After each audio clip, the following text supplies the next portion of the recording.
long ways away from them. Oh, come on.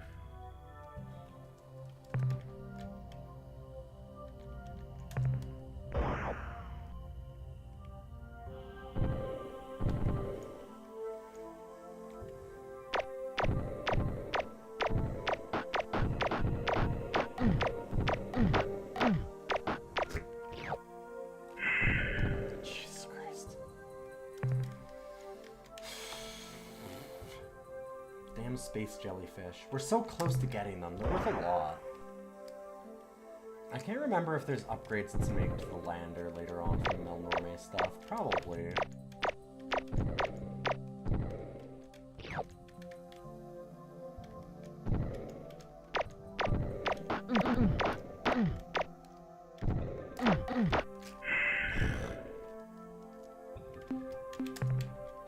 Gross. Gross.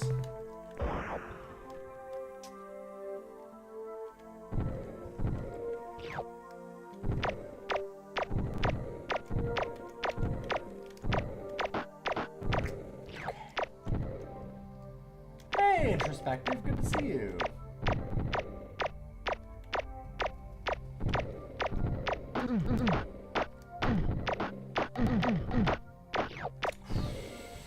Yeah, we're playing a little more of one of my favorite games of all time. I was gonna say my favorite, but I don't know about that.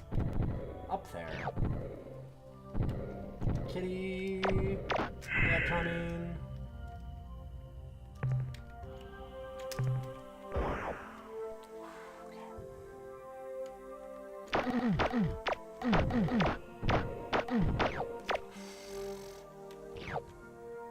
It's okay, we have 5 crew.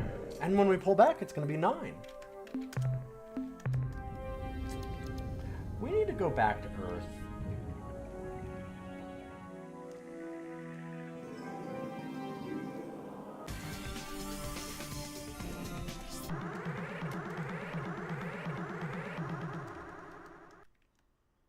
Fuck.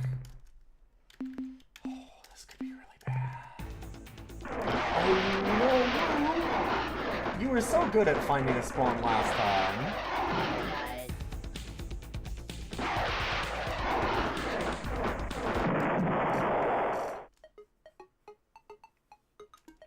That was not a good spawn. Energize.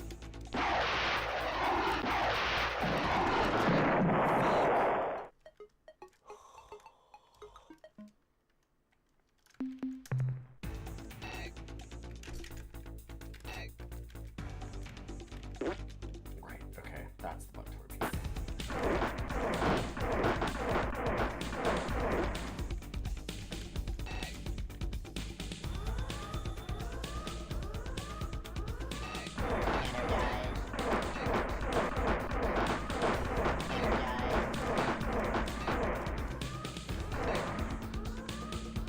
Oh, Fwiffo.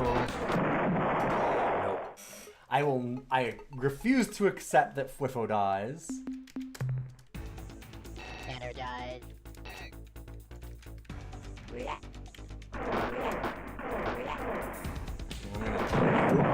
There we go. Tonguing works okay. Yeah, I refuse to accept that Fwiffo's dead. We will not do a death on Fwiffo. That's a reload. Fwiffo never dies.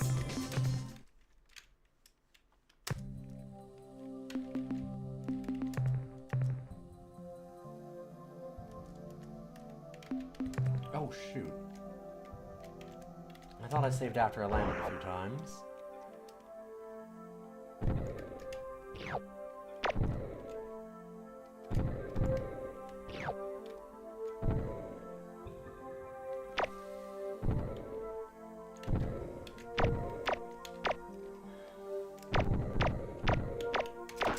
Fuck, nope. Not 2 of them.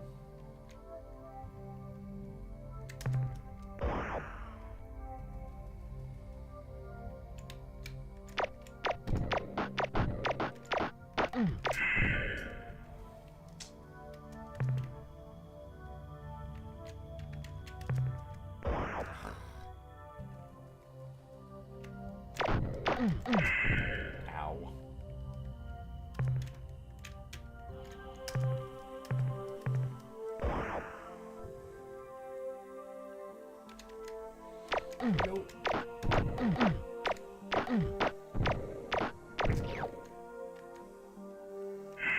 Never mind. We have gotten a lot of damage on a bunch of them, and we haven't lost that much, so I'm gonna keep trying to do this one. What am I doing? That was very bad.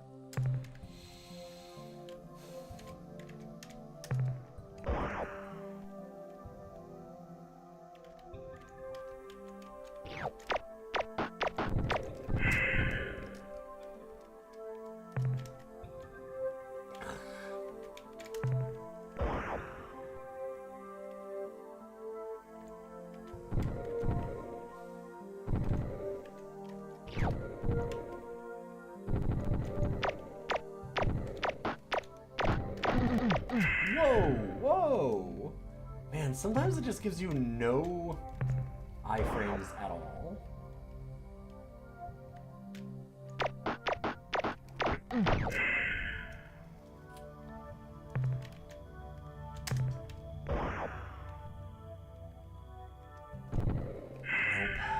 That was bad.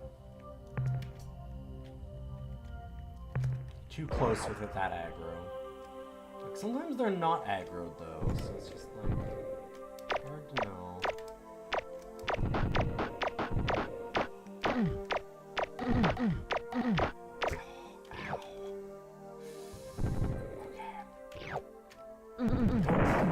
No!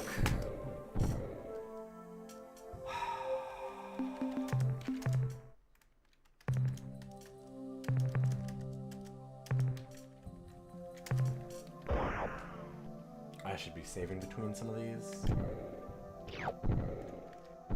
Losing that lander. We do have a spare, but it's real hard for that to feel good. These bios might not be worth it right now. Yeah. You're not wrong.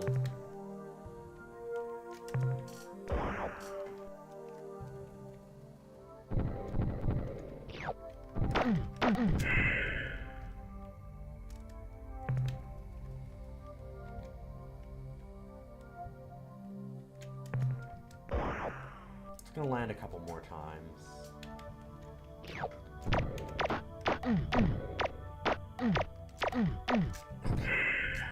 Fine, fine, fine.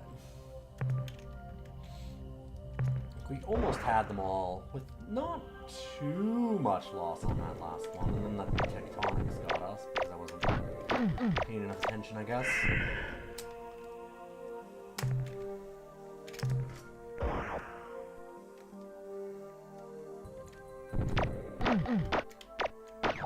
Okay.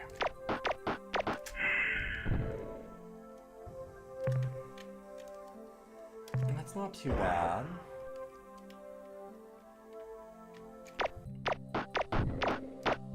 Nope. Fuck.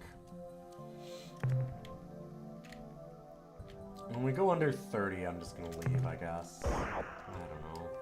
We've spent so much resource on this, though.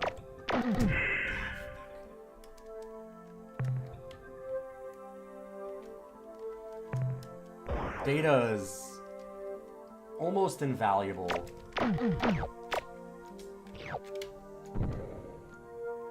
Is part of the problem. I have a hard time turning down data. Mostly like I spent like hours the other day trying to even just find biological signs at all.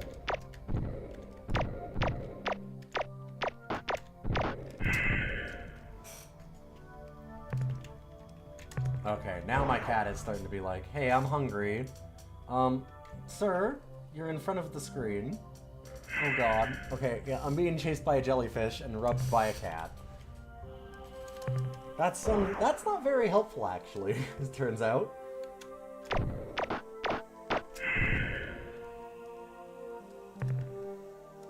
It's costing us a lot in fuel, also. But I'm mad enough. I just want to beat it. Come on. Oh, come on. Fine, fine. Damn it. I thought they were very close to being dead, and I guess they're not. There we go, we've got 3 crew.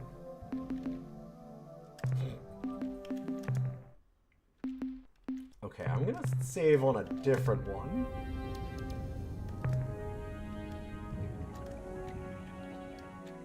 For, you know, reasons.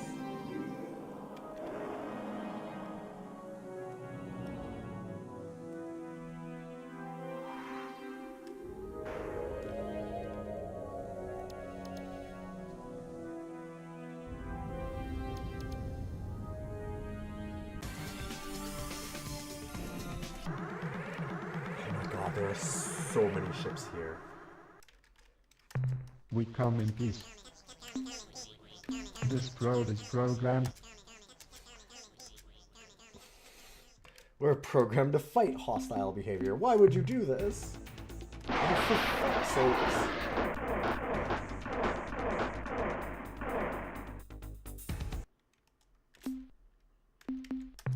Energize.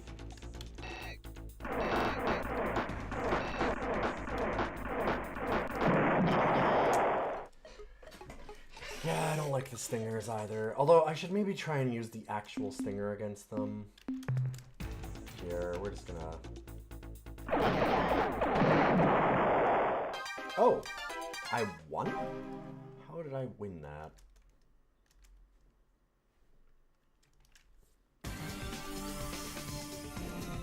Get the fuck out.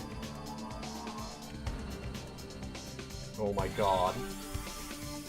Get out! Okay, hold up. Back to Earth. Now that we've avoided most of them... Oh, Jesus. I really wanted to fight some Ilrath. Ooh, but maybe not so much now. We are battered and bruised.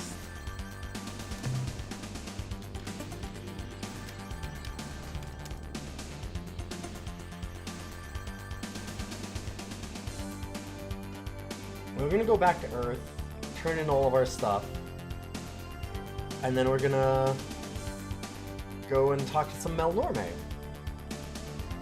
Our favorite weird gas giant friends.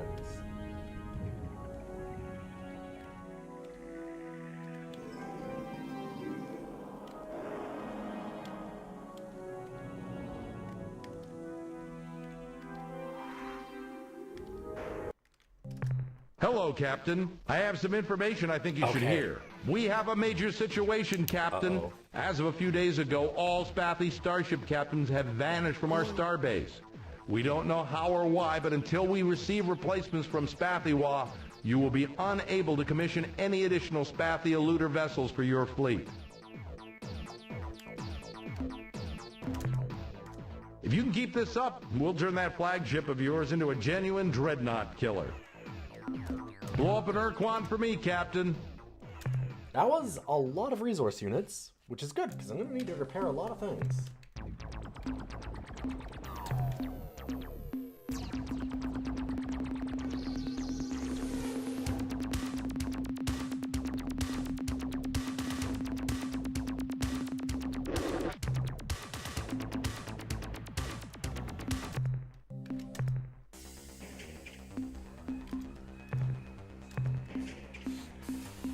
Kind of amazing that we left with literally just the captain, one crew left.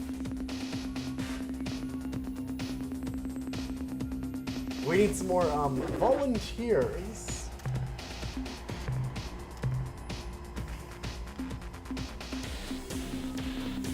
Come see space, it's beautiful. Not dangerous at all. Everyone loves space.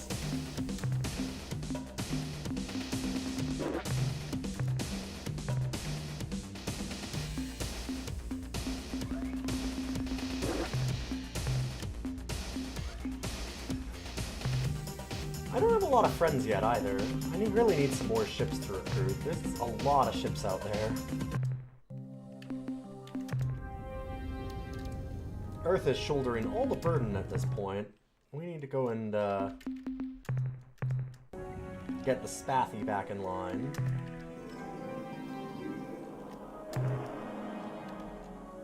But like I said, first, I think the Milnorm are at Alpha Centauri, right? I believe so.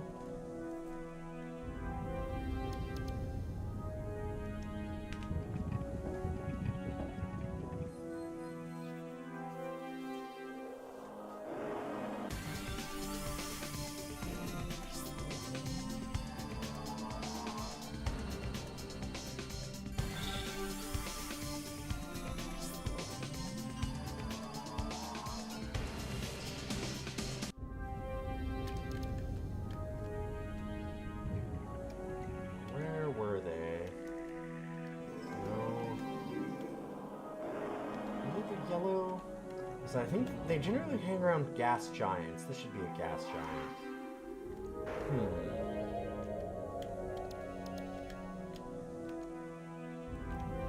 Are they not at Alpha Centauri? I swear that... I swear that they were at Alpha Centauri, but I don't know. Can't seem to find them. Would be unfortunate. Huh, where did my friends go?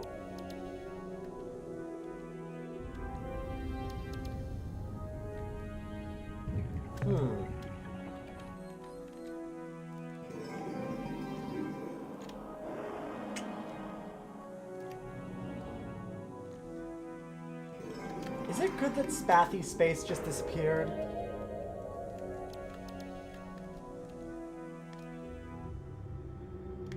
There they are.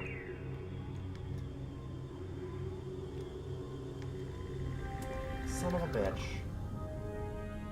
No. Don't leave.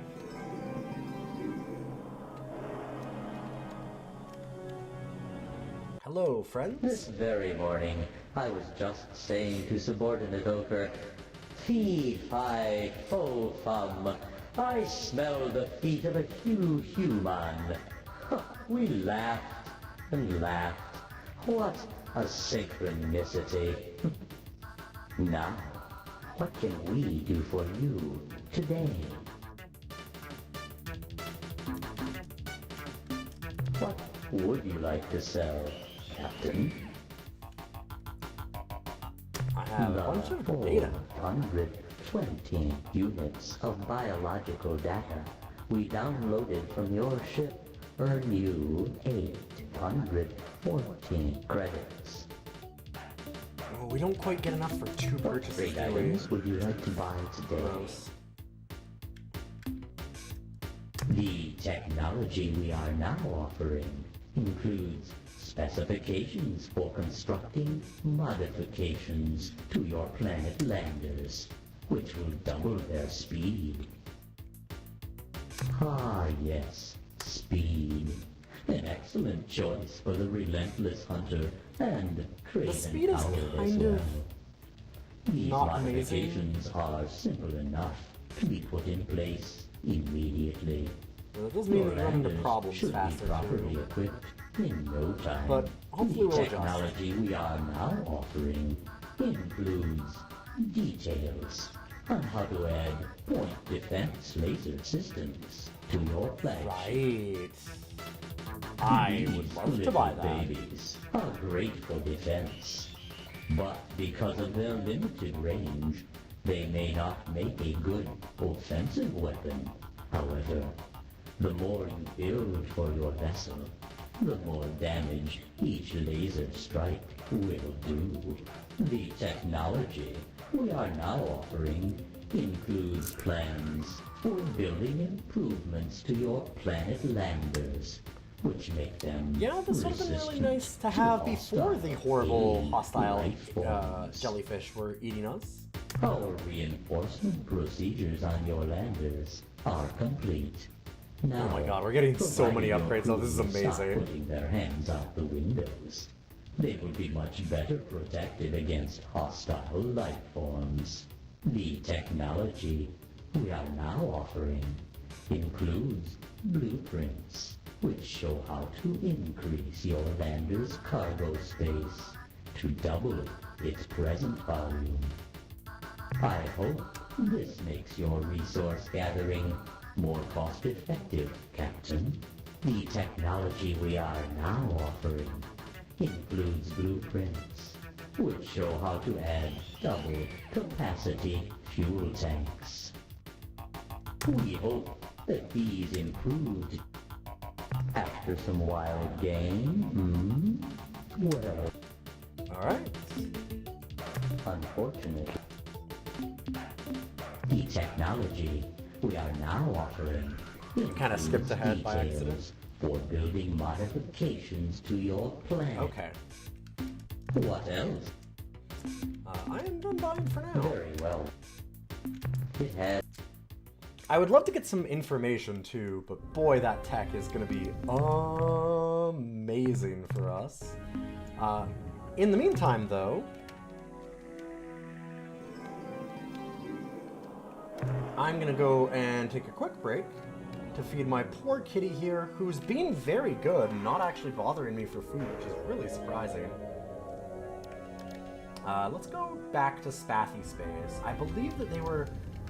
Oh god, where were they? They weren't on Alpha Illuminati. They were on, like, Delta Grease, right? I wouldn't mind that as a hint, because I did know where they were. I just can't find my old note. Let me see. I guess I could look it up.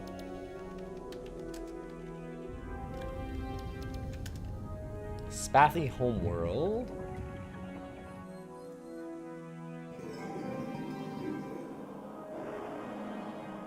Epsilon Green. Okay.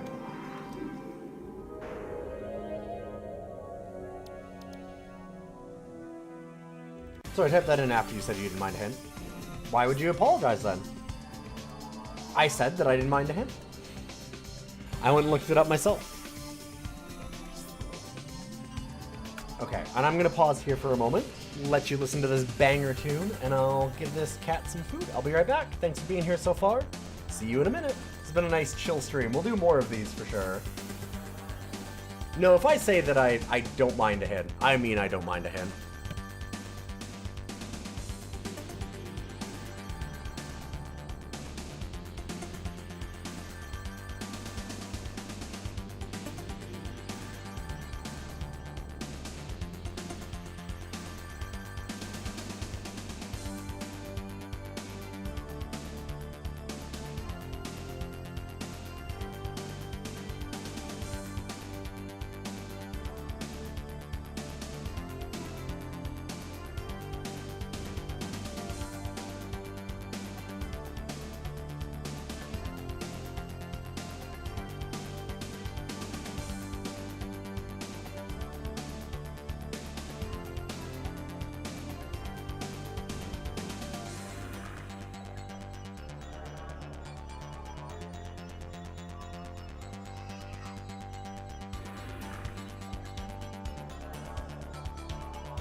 Thanks for waiting around, everybody.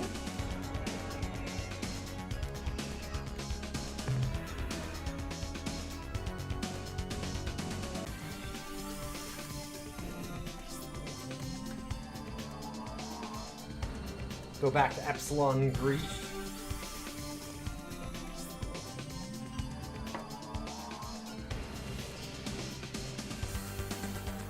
I'm not sure where I want to go.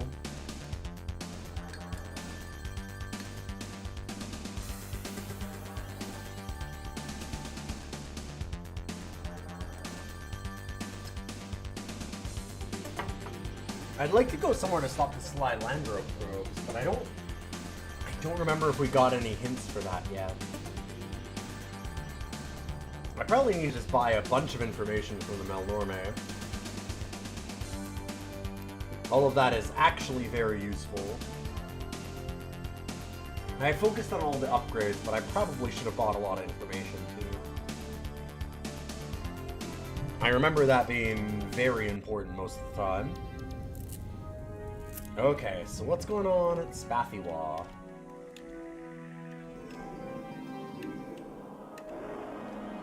They couldn't have left poor Fweffo all alone with us again. Oh, right. Oh, no. Oh, that's not great. Slylandro probes and a slave shield? Uh-oh. I don't remember, there wasn't a slave shield before. From what I remember. Oh my god. Energize.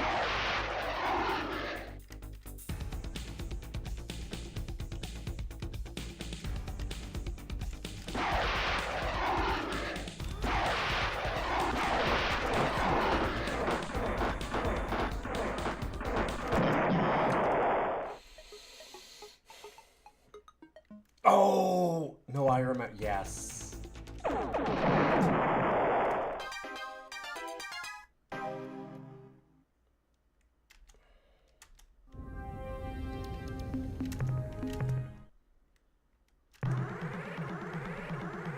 I'm gonna try one more.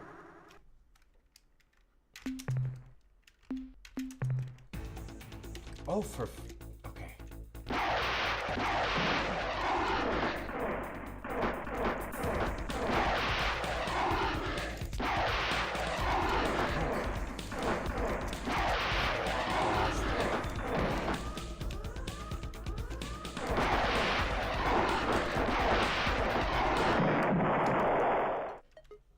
Ugh.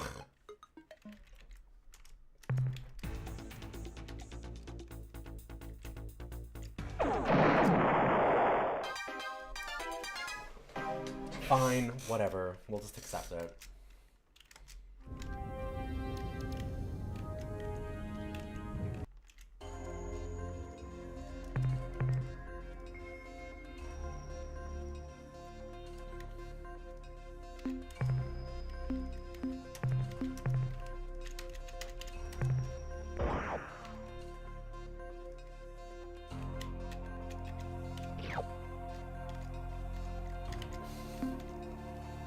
Leave a note. Report from the service. Captain, this is Lieutenant Robinson, sir. We have located an alien artifact down here. Perhaps more importantly, we have found something which I think may explain what happened to the Spathy. And I don't think you're going to like it. We were investigating a large blue machine when Officer Talbot discovered a message glued to the side of the device. Sir, it's a note from the Spathy High Council. I'll read it to you. Dear Hunnums, how are you? We are fine. However, can we thank you for letting us study your planet Earth's slave shield? Admittedly, it took us some time to replicate the technology ourselves, but we are simply delighted with the results. Yes, sirree, we sure love the idea of putting an impenetrable shield around our planet. Now all those evil monsters that were just about to attack us won't be able to eat us. Thanks. I guess this means we won't be able to send you any more spaceship captains. Sorry. Well, they want to turn on the shield about now, so we've got to get going. I'm sure we'll never ever talk to you again. So goodbye, and thanks again, your friends, the Spathy Ruling Council.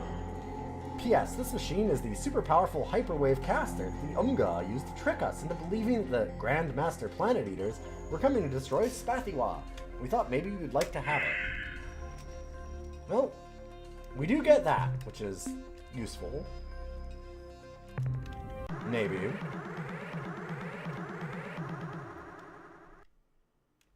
Jerks. Well, we lost Captain Buck.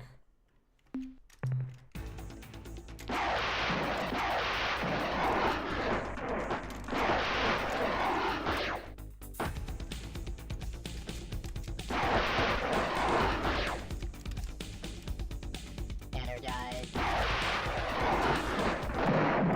What? Okay. Game. That's... I'm very upset.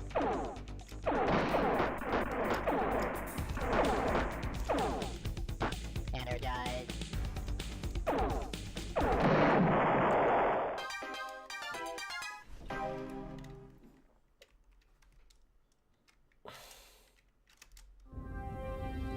Whatever. Destroying ourselves with our own missile is, slightly obnoxious.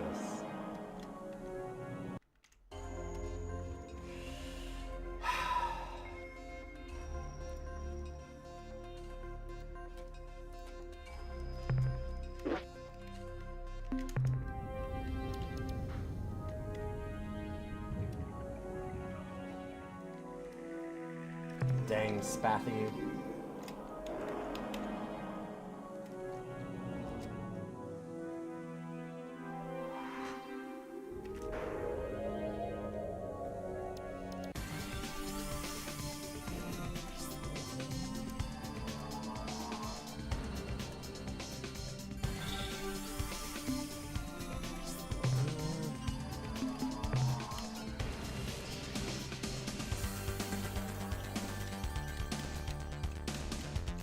Come on. I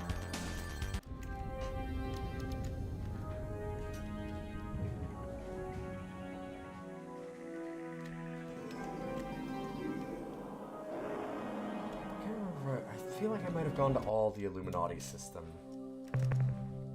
No. Guess not. Perfect.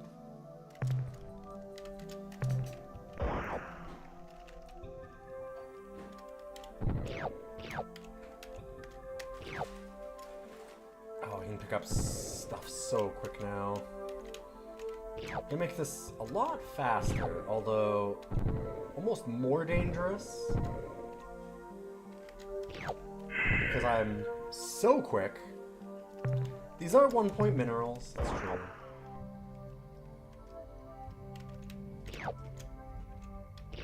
I'm not getting a lot, but I might as well. I'm already here. I have a need. I'm very completionist about stripping down all the planets. Should I be? Probably not.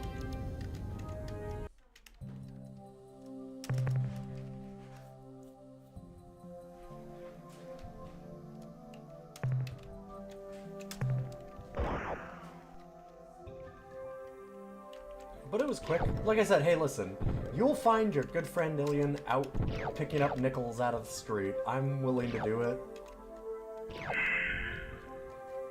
It's free money. What am I gonna do? Leave it there? I'd say pennies, but we don't have pennies. We're from a more enlightened society. I guess you are too now, Hosk, to be fair.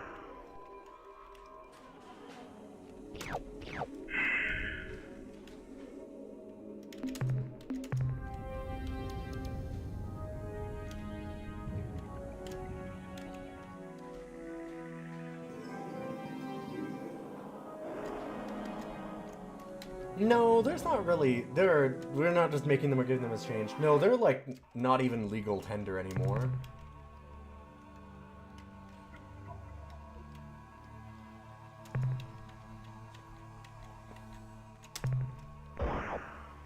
They're still legal tender? I didn't think that you could exchange them anymore. How have they ended that? I could be wrong. It's been so long since I've seen one.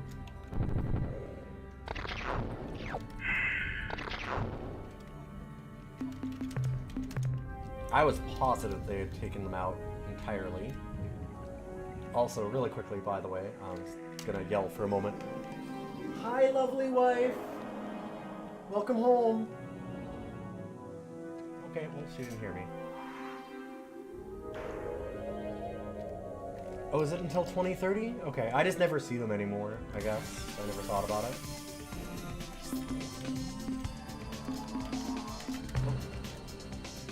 Hello, lovely wife! Love you! Yeah, no one does. I haven't seen them in a decade, at least. I don't think I've seen a single penny in a decade.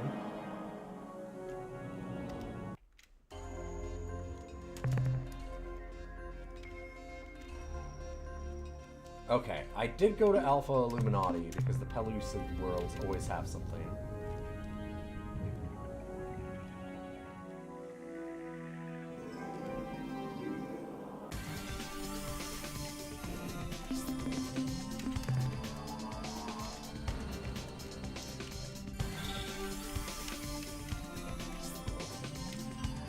Definitely haven't been to Beta Lalan, so we'll go there, and we'll go to Alpha Velpuke or whatever it was.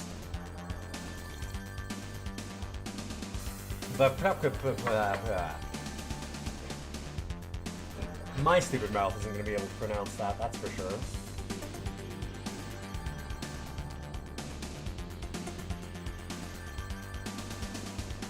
Oh my god, there's so many spots here. We'll go through a bunch of them if we can. Oh, fuck off.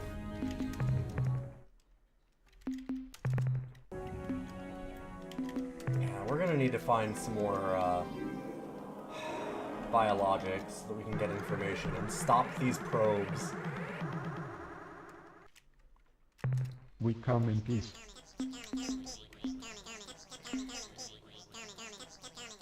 Ending alien contact.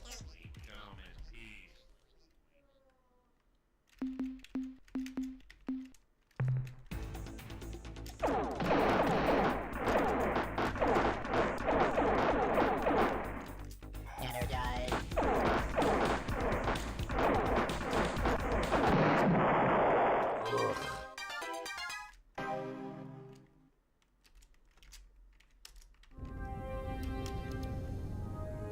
Gross. Me? No. No, not you, no. Well, I am gross. Well, because you just were I just dancing. didn't dance. Yeah, you didn't shower yet. No. And that made Bad me smell timing. me coming in the room. No, no. We lost a whole lot of stuff on a attack here. There's so many probes. They're so miserable.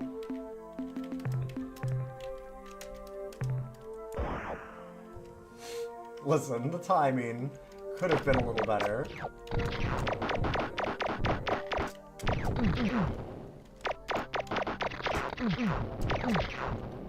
Fuck off.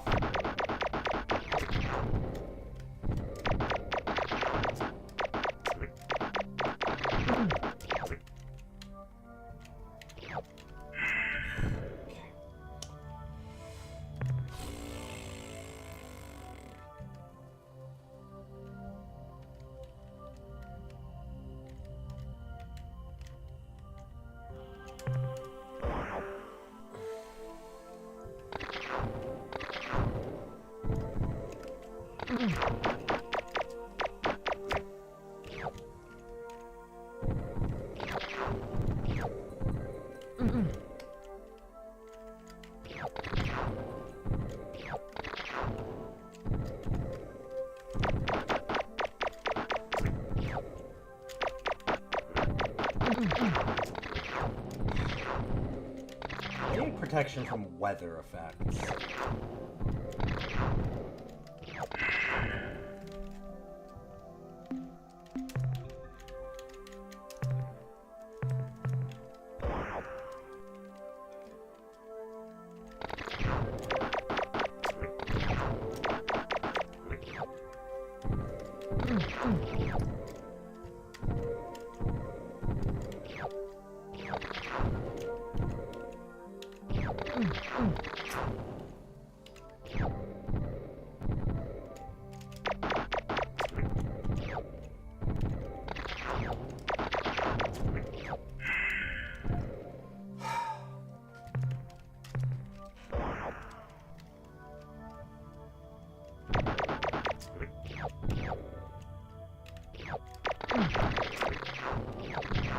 Oh.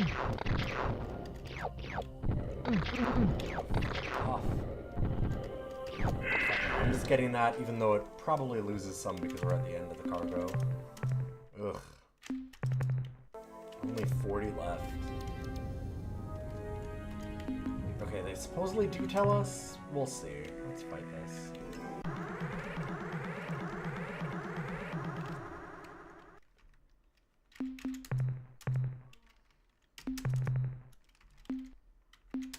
We come in peace.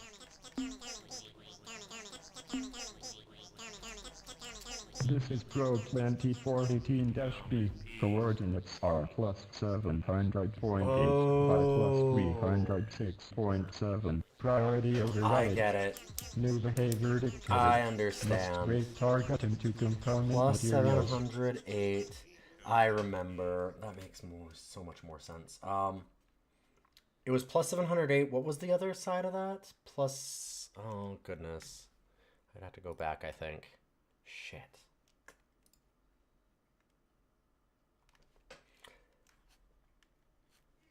Because we just have to subtract that from our current location.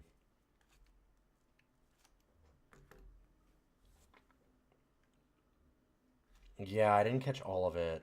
300 something?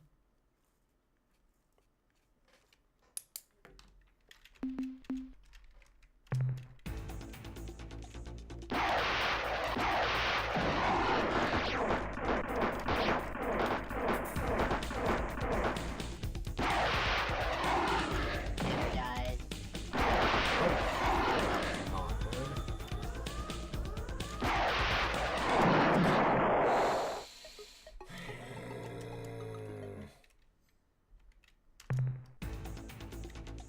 Oh, cat.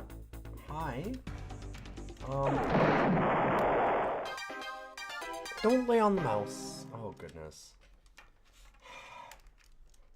Oh, fuck. Well, he closed something. I don't know what he closed. Great. Well, hopefully it wasn't anything important. Incredible. What a guy. We come in peace. This is probe 2418-B. Coordinates are plus 700.8 by plus 306.7. Priority override. New behavior dictated.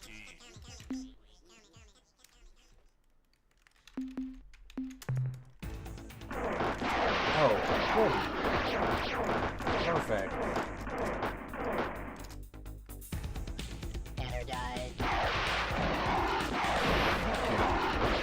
Asteroids exactly in the way. Amazing. We're so lucky. Oh my god.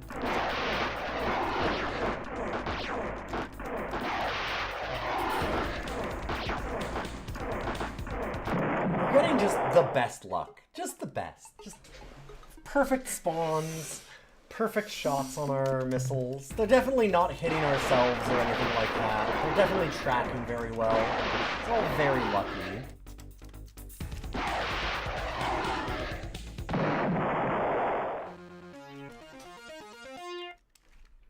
When was the last time I saved? At this fight. Literally at this fight.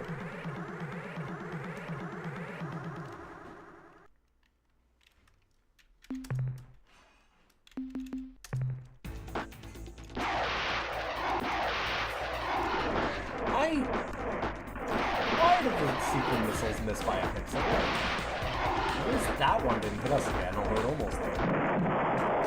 Fucking Christ.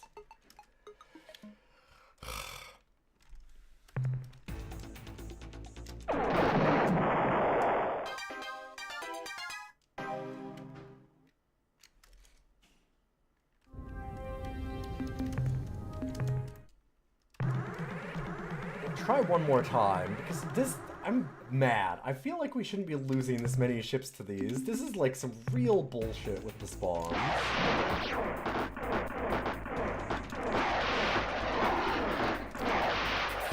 Energize.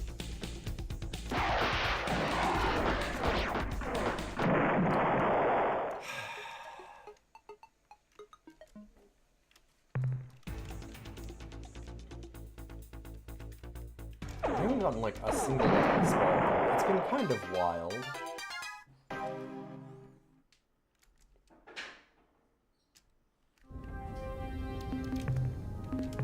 Oh, not. I want one more try at this. Like, something's gotta break my way one time, right? Right? Alright, Kirk, I believe in you. Oh my god, that was actually good spells, and then I fucked it up. That one's on me. Never died.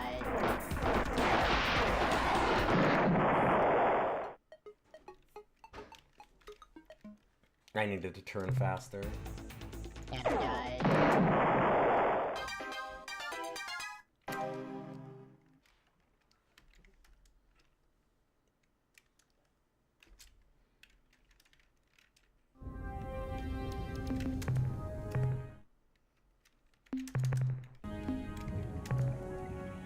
Okay, star map. So we are currently at 340, 280.4. So we actually need to add that to it, so it's at 1,000 some. I was thinking we'd subtract that,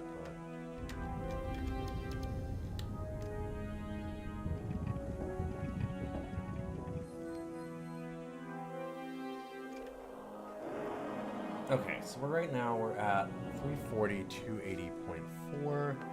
So we're gonna be looking at 1,040.8 by 586, or 587.1 rather. So 587.1. So far away.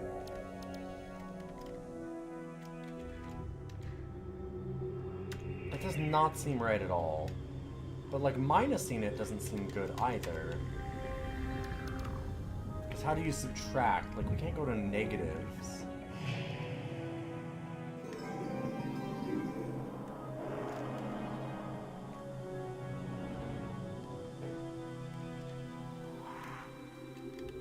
Let's see. Let's take a look and see what's out here.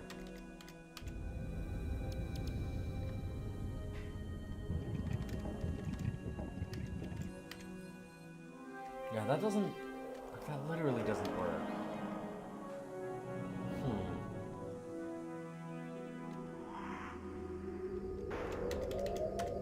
What the heck? So it must be plus 700 this way?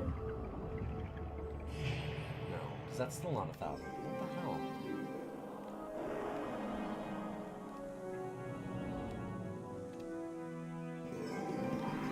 Oh no, that would be... okay, so if we do the other way for some reason, it'd be 980.4?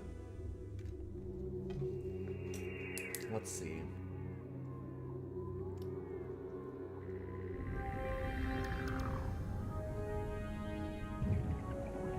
So 981.1 is what it would be by... it's weird that it would do it backwards, though. 646...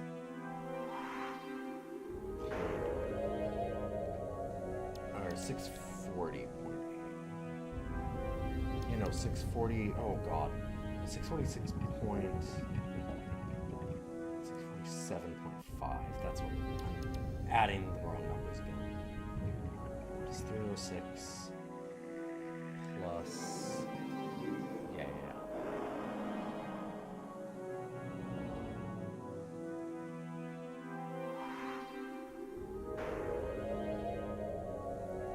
Okay, no, 646.7. 646.7. God, I'm doing this really good. 646.7 and 981.1. Okay.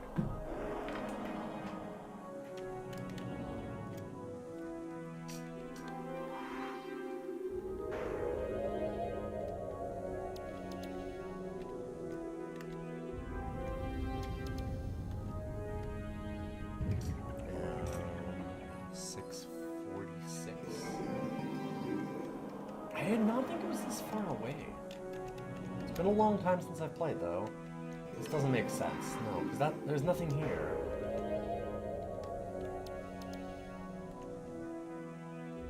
Huh.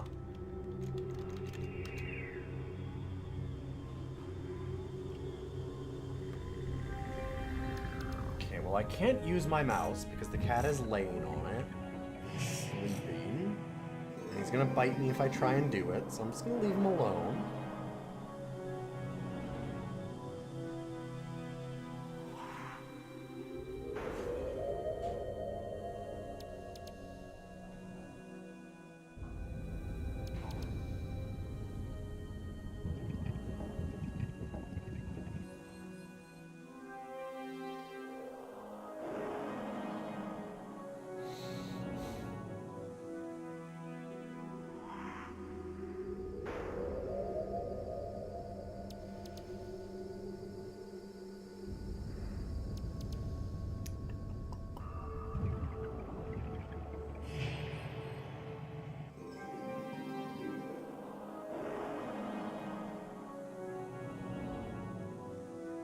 I'm looking up the information again. I'm like, this just seems weird. There's something strange.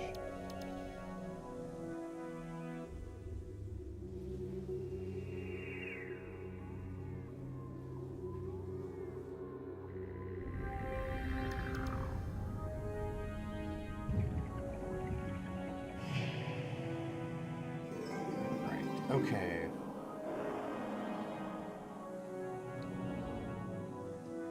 These were the gas giant people, right? But they bought it from the Melnorme. I remember this now.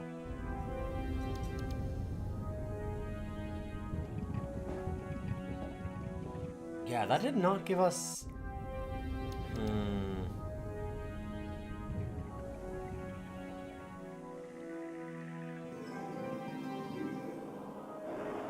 Okay, how are we supposed to find this?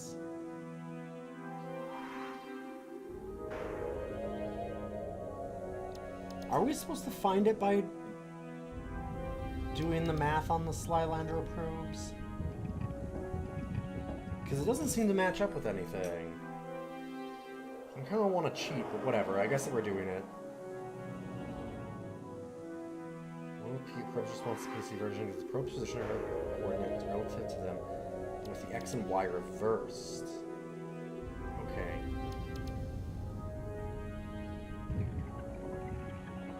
See, that still didn't make sense, though. Because that didn't add up. We did the X and Y coordinates reversed, and it didn't show us the right one. So, no, it is actually, those coordinates are correct. I just... Like, it says the X and Y are reversed. Plus on the first one, minus on the other? But it didn't... It had them both as pluses. Am I wrong? I swear it was both pluses. It must not have been. No, you're right. Yeah, because it matches up then. Weird. Okay, well I screwed up. That's okay, I looked up the sheet, so...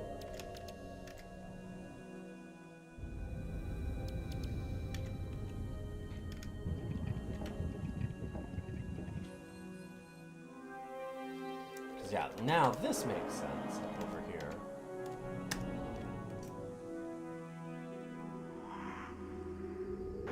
That is going to take all of our fuel, is the problem.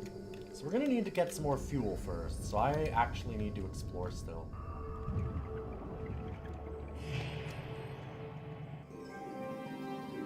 But then we're going to go there.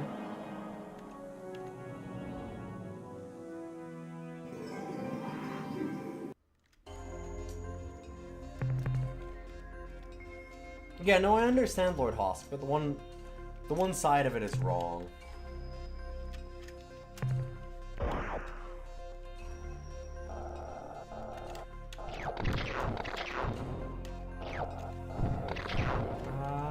fucked up with temperature.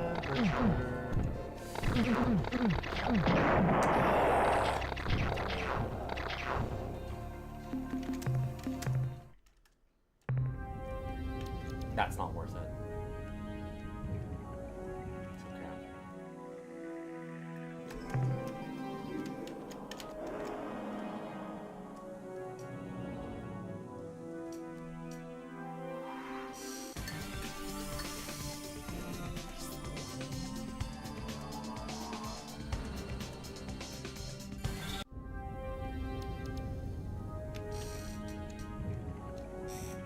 Yeah, doing the math that way, it still doesn't quite work out. Because the one side is a plus and the other side's a minus. It's just strange. It's fine, though. I cheated. New frenemies.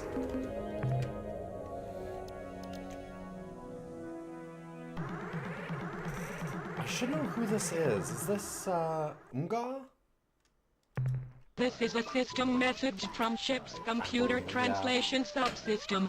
Incoming message, extremely unusual in composition. Translation includes many lingual anomalies. Overall accuracy of translation is unknown. Hello, Extremely. I hope you like to play. Some campers are not so good for games. I love the oars, I forgot. Is it time for playing yet? Do you want to play?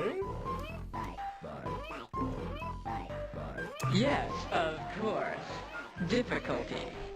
Problems are difficult. Let's be special together. Spicy games are always fun.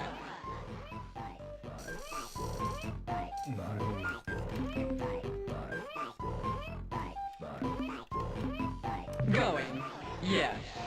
Ours is go with you, same place or party. Party?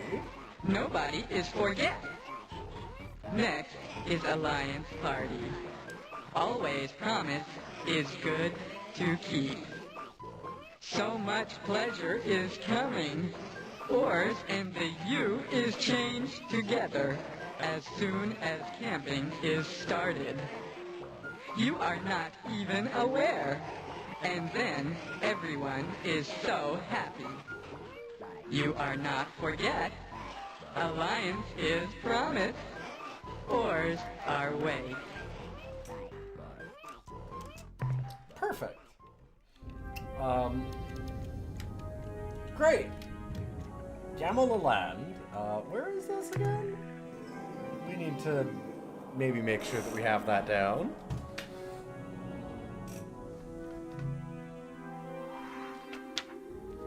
That's probably a good one for us to write down.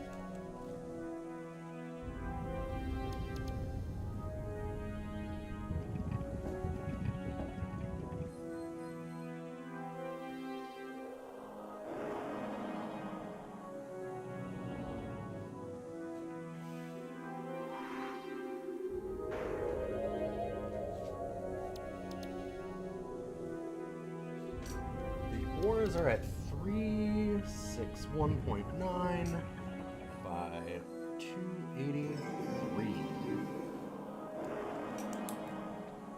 I'm sure the ores are fine and good.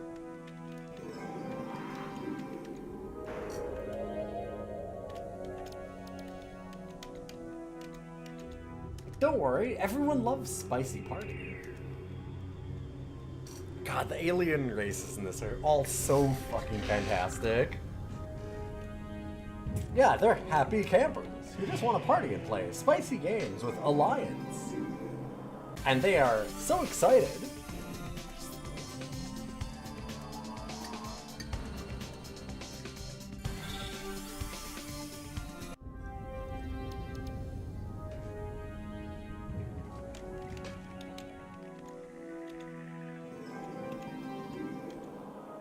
Alright, we'll go through this system, get some resources, go back to Earth, buy a ton of extra fuel. If we can. Ooh, Class 7 tectonics. We are protected from them a little bit now. But that still sucks. These purples are kind of worth a try at least.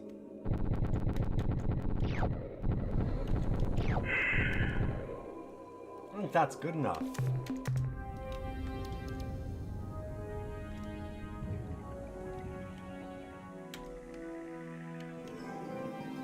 Nobody asked about the androsynth. Why? What's wrong with the androsynth?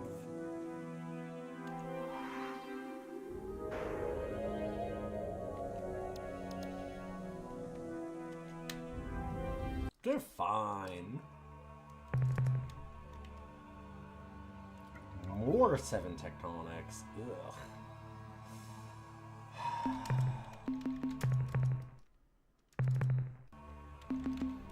What I really need to see are, we need to get some penetrators again and see the siren.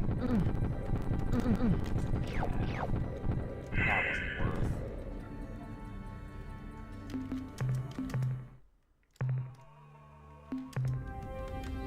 Okay, I think that my limit is like 5, maybe 6 for tectonics now that we're protected, but 7 is so much.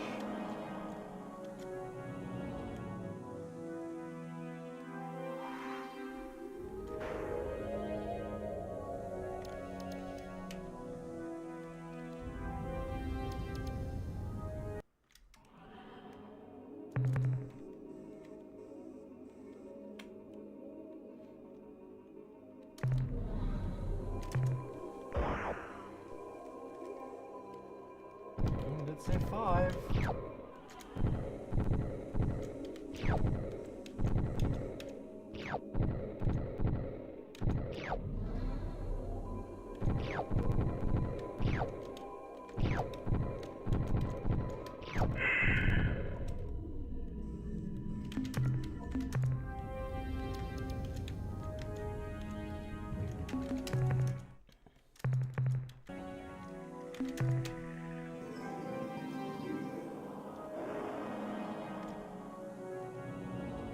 Ugh.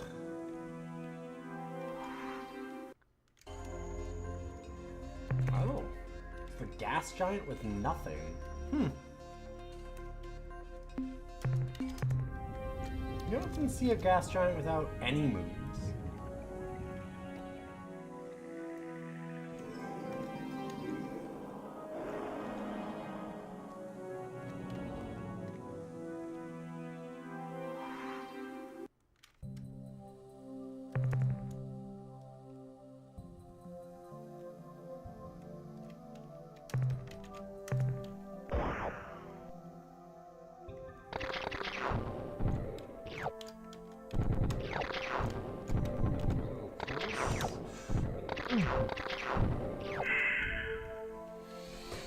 Okay, not too bad.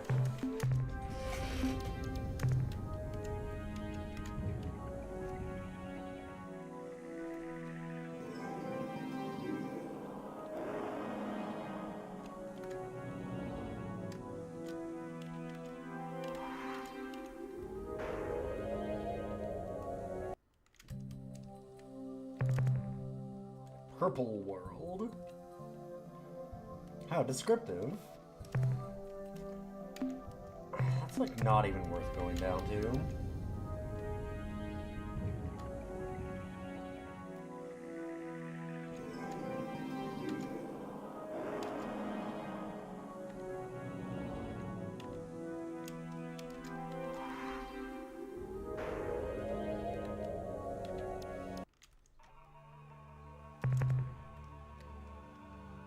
Class 7 tectonics. No.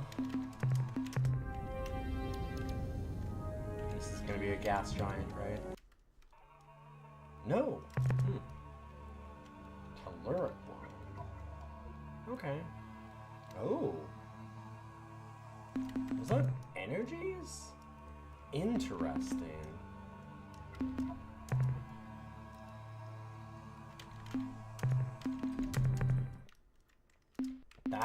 We never see energy. I'm not even sure what those can be anymore.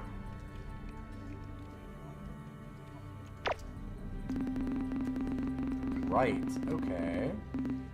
Xenohistorian Kilgore here, sir. We have confirmed these ruins are the remnants of the Androsynth culture. Oh, right, because they were at 8 of... That's why I knew about, Volculae. Mass destruction we've witnessed, they can only assume there was some kind of huge land war here within the last 5 years. However, there's no signs of orbital bombardment or invasion from space. This is the whole mess of buildings shot to pieces. Probably the weirdest thing we've seen, or not seen, are corpses. There aren't any. It's as though something appeared out of nowhere, blasted everything with nuclear bazookas, then grabbed all the Andersons and disappeared. An additional report, sir, from Science Officer Bukowski. We have located the Anderson Scientific Research Station, and I've been trying to make some sense out of what is left of their central computer. As far as I can tell, about 7 years ago, the Andersons began experimenting with something they call dimensional fatigue phenomena. I can't figure out what this dimensional fatigue, or as they call it, is, but maybe if we explored another city, I'd be able to find more information on this subject. Bukowski again, sir. We found another research institute. Well, the ruins of one anyway. The computer here is in better shape, allowing me to learn a bit more about Anderson's investigation of and into dimensional fatigue. It would appear that their studies actually began over 10 years ago, after some of their blazer vessels discovered some precursor artifacts in Alpha Land. As far as their scientists here could tell, the devices generated OF waves, which would allow the or DF waves, which would allow the user to see into other dimensions, realms of existence, which share a position with our own universe, but have a different, what should I call it, reality phase? Anyway, the Andersons had hoped that the dimensional fatigue technology contained in the devices would permit them to create new, faster forms of hyperdrive and hyperwave. Instead, when they began their experiments, they made contact with some kind of life form on the other side, a creature from an alien dimension. The record is fragmentary here. I see requests to the central computer for information, data on reality aberrations, the mosquito mange, and ghosts, poltergeists, and other malevolent supernatural creatures? The requests go more urgent, more frantic, and then the record ends. Captain, this is Ensign Hawthorne standing in for Bukowski. Sir Bukowski's found something, but in the process he's gone kind of nuts. When we first got to the city, Bukowski went wild because the science center was pretty much intact. He locked himself in their computer control cabin and spent about 10 hours alone in there. We could hear him mumbling to himself, then his speech got louder until he was shouting. He was scared, sir. Damn scared. We finally decided that we better check up on him, but Bukowski wouldn't let us into the room. He said that no one could ever know what he had learned, that just knowing was enough to alert them. He kept talking about them. Crazy stuff, sir, about how they could see him now, and they were moving toward him. Then Bukowski started thrashing around in the room, screaming they had to destroy everything before they saw us too. He did a lot of damage to the Andersons' computer before we stopped him, and I guess he must have hurt himself in the process. He's cut up pretty badly. You know, it's strange. He must have hurt himself worse than I thought. Now when I look at him, it seems like he's even more cuts than just a few minutes ago, and boy is he screaming. Based on the damage Bukowski racked on the central computer, I don't believe that we'll find anything more down here. I think we've learned all that we can from exploring these ruins, and frankly, with all of Bukowski's ranting, I'm beginning to get nervous myself. Call us back to the ship soon, please.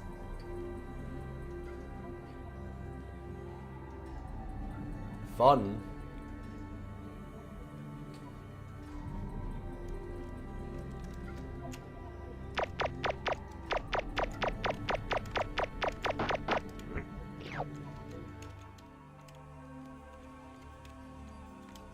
I'm going to avoid going to more cities.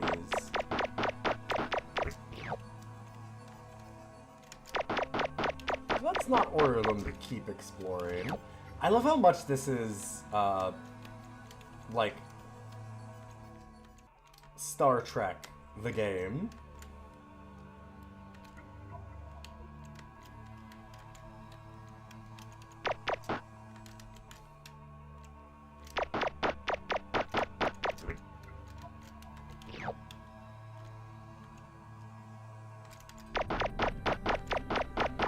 I don't think we even get any more if we go to any more of the cities. Oh. Oh, there's stuff behind them that we're missing. Okay, not on that one. I see. I was wondering. I thought there was more that we saw.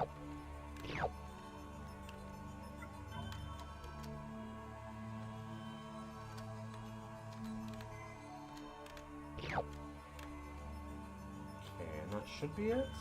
Yeah.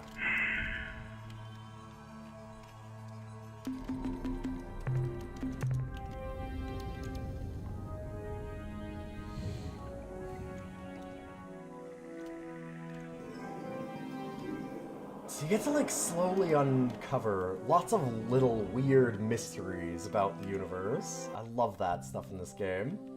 Ruby World? Carbide World. Dang, that is not nearly as exciting. Ooh. Well, Although those biologics are pretty cool.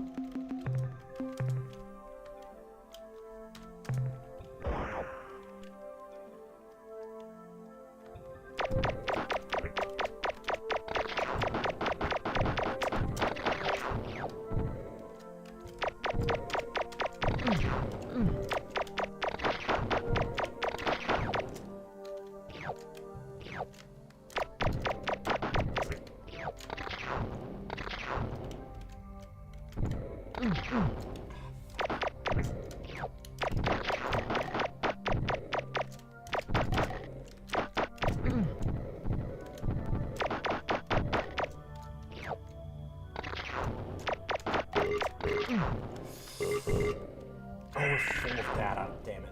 Okay.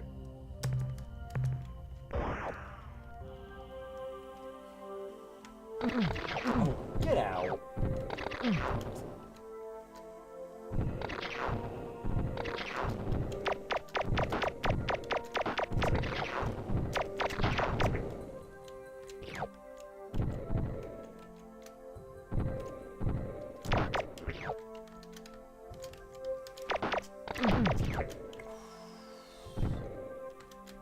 Pretty dangerous.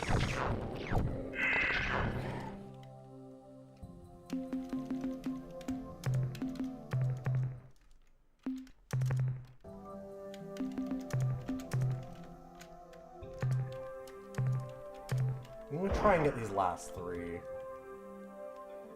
Even little bits of data are just so important.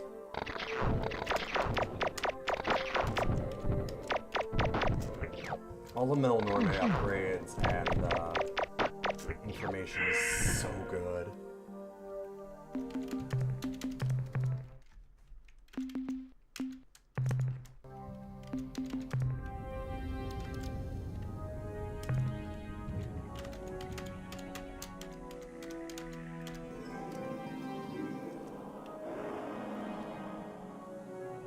We didn't go to Alpha, right? I don't think so.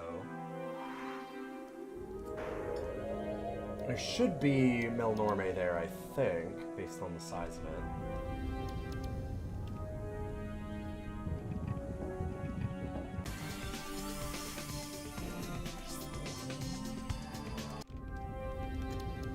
Sure are.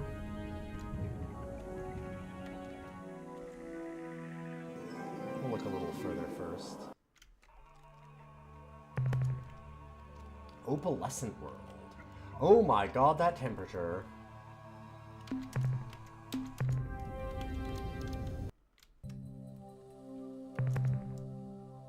Whew.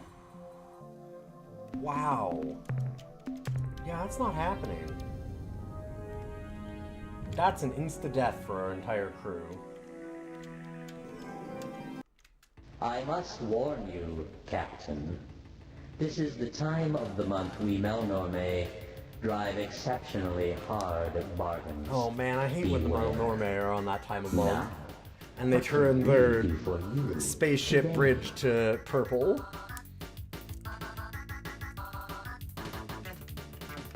What would you like to sell, Captain? The 222 units of biological data we downloaded from your ship earn you 444 credits.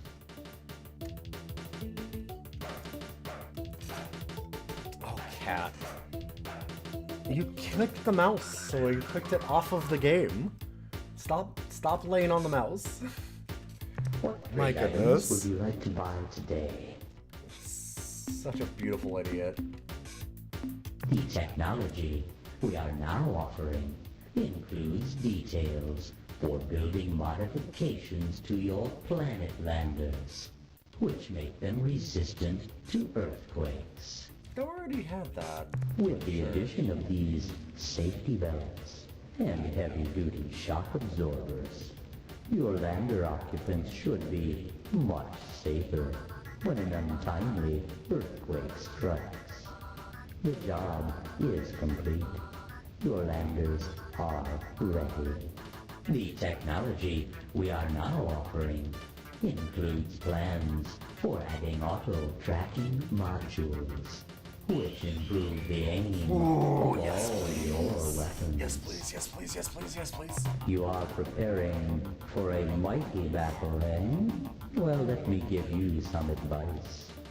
You should consider using multiple tracking modules, since this will greatly improve your aim. However, never add more than 3 to your ship.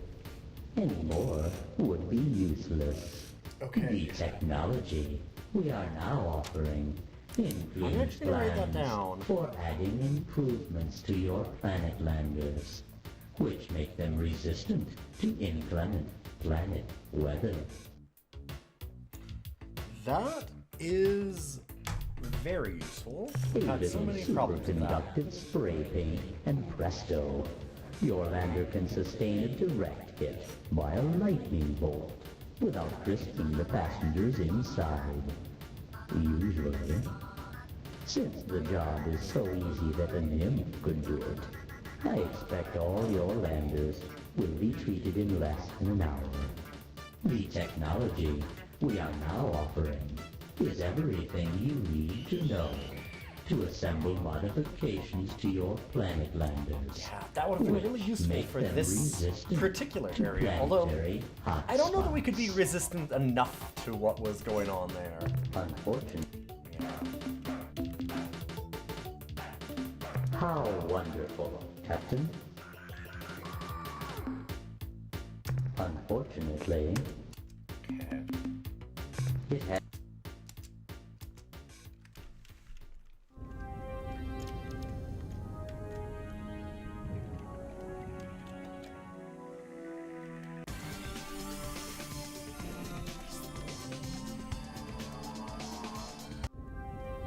We got some very, very good upgrades.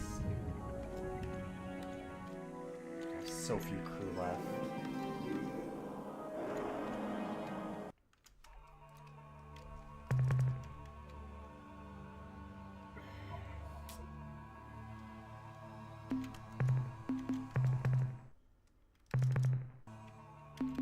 But look, more biologics! We can go back and get even better ones.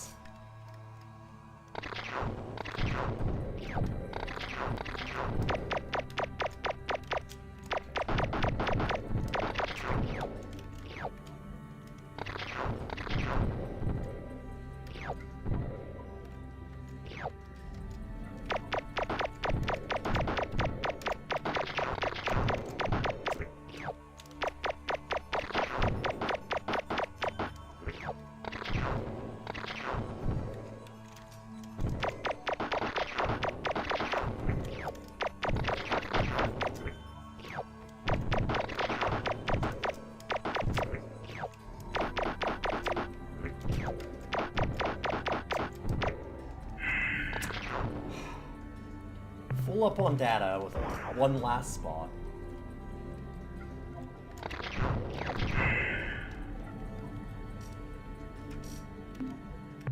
Hey, Sandball! It's wonderful to see you. I haven't seen you in a long time. Are there any Spathy in this one? I have Fwifo in my battle group right now.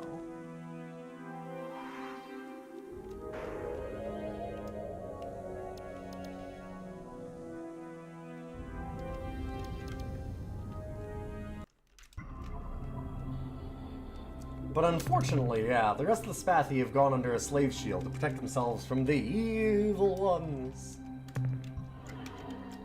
We'll get them out eventually, I believe.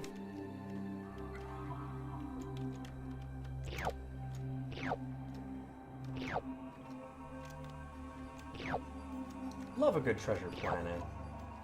Makers of that got really screwed.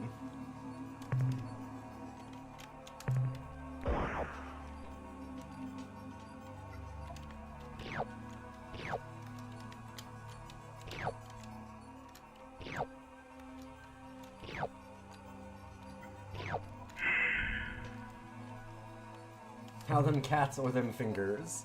Well, he's doing okay. He keeps on having some problems, but he's relaxing and having some fun right now. Hi, buddy. Hopefully that's aimed at him. I think it is. There. The fingers are, I think that my right hand might be just permanently, disabled. We'll see.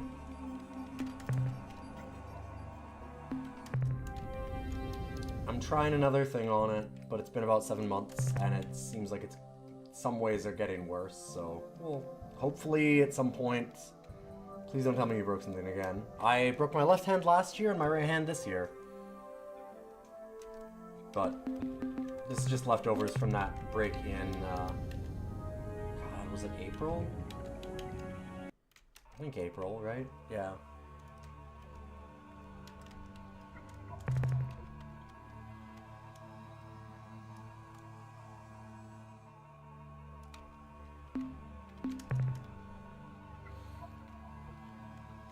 So yeah, unfortunately.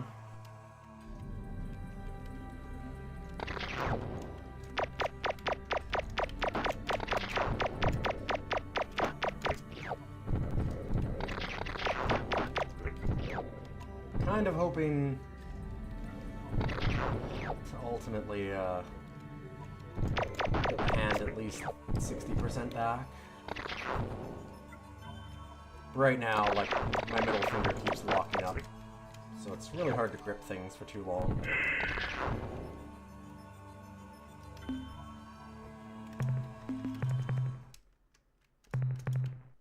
But that's okay. I'm learning to live with it.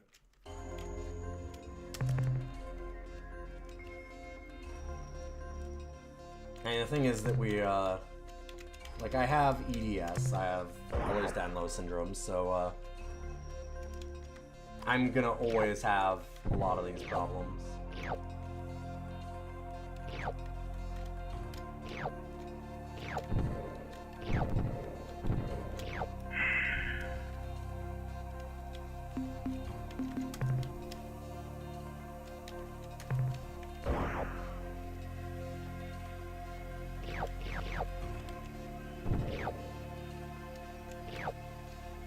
Hopefully I can get, like, if I keep having the issues, I'll, I don't know, either get surgery or adaptive controllers for games and computer stuff, things like that. We'll see. I'll manage. Like I said, I gotta deal with it eventually, so part of getting old in a way. It would be one of those nice things where it'd be nice to not be old before 40. But,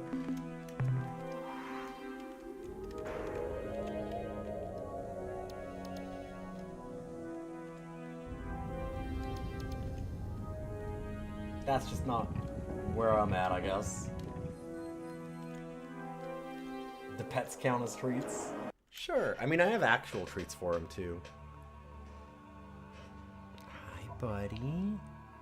How about we just give you some gentle pattings there, huh? Oh, yeah. Oh, that's a good boy. Yeah, are you a good kitty? It is not a piss planet, actually. It does have level 8 tectonics. I don't know if that means that we're actually going to be in, No, he's been okay. He did vomit the other night, which is not great. We have, like, we keep track of literally everything he eats and stuff. Here, buddy. Here, I won't even make you do work for them. There you go. You can just lay down and have them. Look at that. Lazy in bed treats. Oh, a good boy. Ice cream in bed.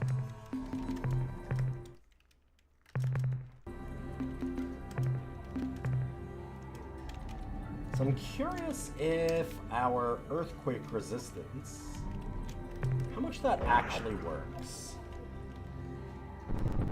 Because we do have double earthquake resistance now. Does that mean that we're okay on this? Maybe.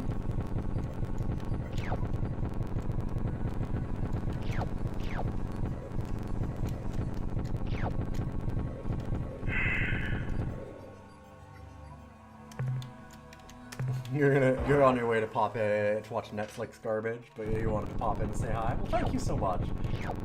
If you haven't played this game, by the way, highly recommend. I've played it many times over the years, but I'm just getting back into my absolute love for it. It's so good. You're telling me to play more Quest for Glory.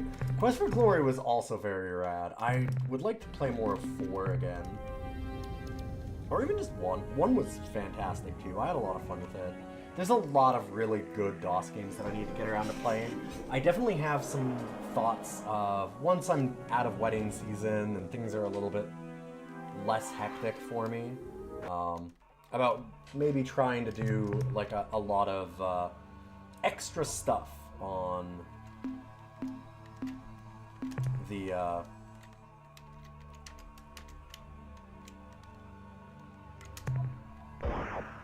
DOS side of things. I have some plans for some DOS garbage streams and DOS, like, good stuff streams that we didn't get to see enough of.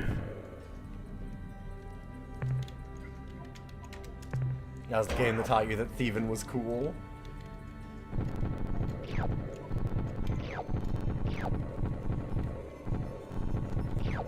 The thief class is very fun. Yeah, so we're like basically fully immune to tectonics now.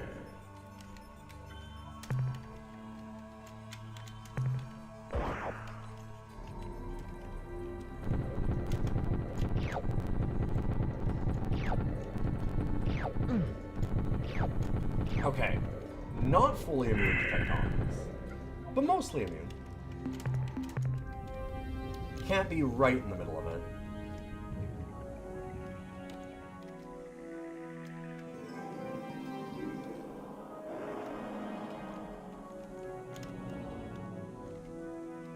Build the whole series, -5.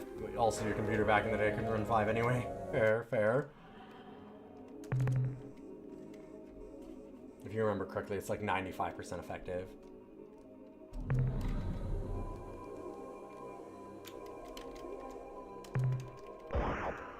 Yeah, I don't remember exactly.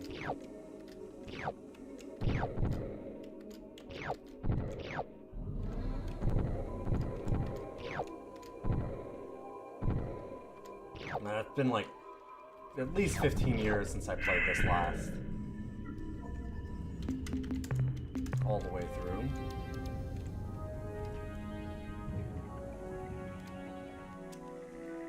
I can't remember when our timetable is for plot to happen.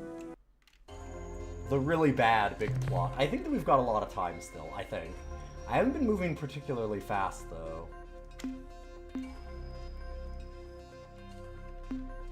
God, we're almost full, too. Not worth landing on.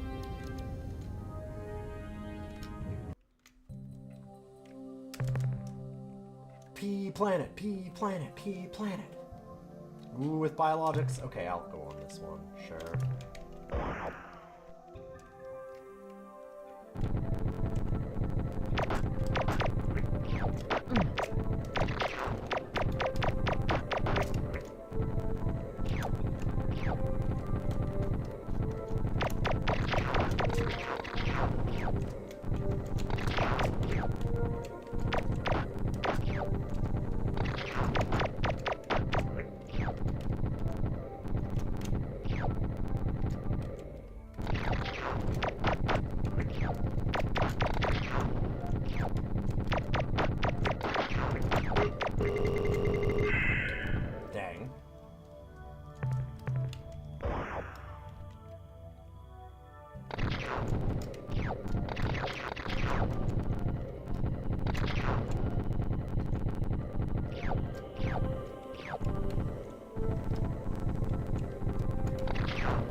And even have 16 crew left. Look at that. We're doing better than usual.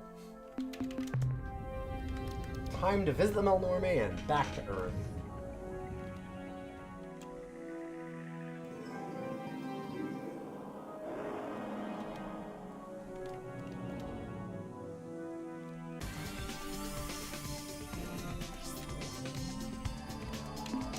Well, you're gonna have to fight this Sly Line real quick. Oh, there's another one that came up too. Ugh. Oh, it's the one. Pleasant combinations. We have been anticipating about you. Do you like parties? We do several times, and so much the better.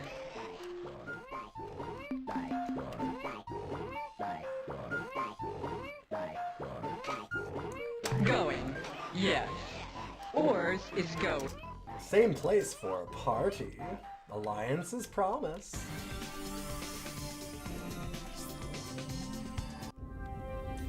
Well, that's gonna be a problem in a moment, whatever that is. I'm guessing it's another Sly Line Look report. out, boy, what a close call. Captain, why did you try to run down that Keel Varese vessel? What? You almost smashed it into flinders. What? You didn't see it? Surely you... Oh, never mind. Now, Right. what can we do for you today? What would you like to sell, Captain? The one. What trade items would you like to buy? The technology we are now offering is everything you need to know to assemble modifications to your planet lab. With these new ablative plasma heat shields, your crew will be substantially safer on hot worlds. But like all our lander modifications, this protection is not perfect, so remain cautious. Since the changes to your landers are straightforward, your landers should be fitted with the heat shields by the time you return to your ship. The technology we are now offering is plans for building Hellbore cannons, a weapon much more destructive than a simple blaster. Captain, just a suggestion. Hellbore cannons are energy gulpers, so unless you want to have a long delay between shots, I would suggest you add dynamos or even Shiva furnaces No. to your No, we're ship. not doing Shiva The furnaces. But thank technology you. we are now I do remember offering how that is. includes details on how to develop Shiva furnace Oh, God damn it. modules, which generate energy for your combat batteries twice as fast Oh wait. as your Oh no, those are the standard ones. Okay. No. dynamos. I thought those are the ones that you could. I What thought maybe else? we would be able to get those to It has feed crew into the machine, but I guess that's only for the Druge. That might only be a Druge thing. And back to Sol.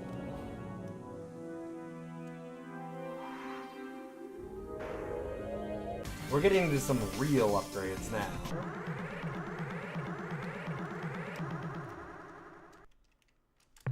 So much juicy.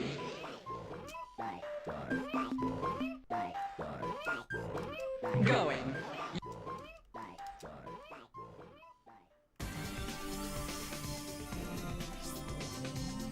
Hey, Bloomin', good to see you. How you doing? Nice to have you here today. I've been having a blast just chilling with Star Control. It's such a chill game in a lot of ways. So much of it is just going around and exploring. Lots of little puzzles and stuff to find.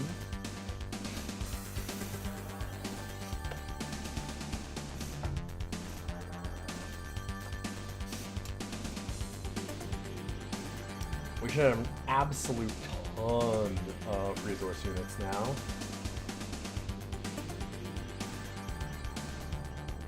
I'm really sad I couldn't add Shiva furnaces. I don't think that we should upgrade to the Hellbore cannon, because this is just going to take us too much energy until we get Shiva furnaces.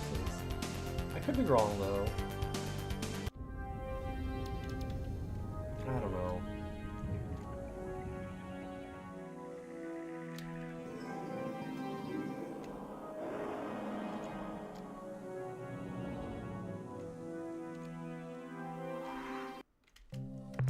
I'm at your disposal, Captain. There's something I think you should know. We're receiving a priority distress call from the Zok-Fod homeworld at Alpha Tucanae. The signal was urgent but extremely weak. The only portions of the transmission that we can be sure of are help, Black Destroyer, planet under attack, Oh, God. help, worse than Zabranki, whatever that means, and finally, help. Worse than Zabranki? That's terrible. The analysis reads as follows. Subject Hyperwave Broadcaster, Umga Design. Data, this unit is capable of generating extremely intense hyperwave transmissions, though it is otherwise similar to our own casters. Summary, this thing would be great for practical jokes. Yup. You could scream boo from an orc cloud to scare the pants or whatever off of everyone in the system. If you used it in hyperspace, there's no telling who might hear you and come running. That's the end of our scientist's report. I remember what to do with this. Or what we can do with this.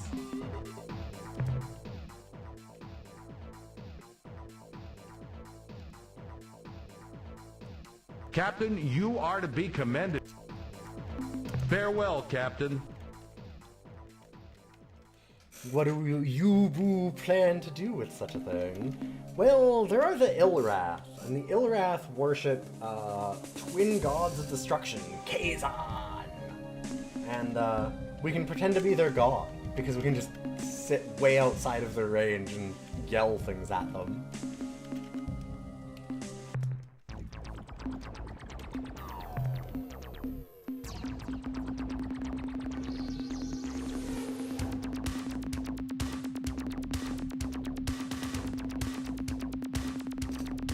Oh, actually.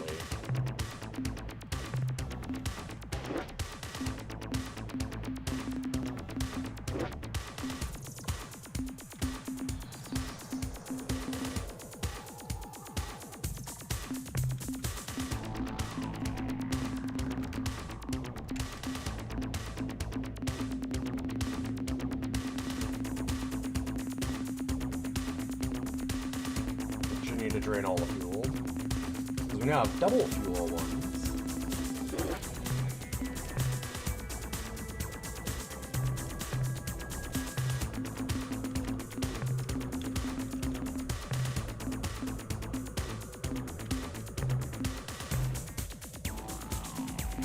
Time for some Melnorme upgrades, baby. You bet. We also have point defense, tracking systems if we want. Tracking systems are really nice, if I remember. I don't remember.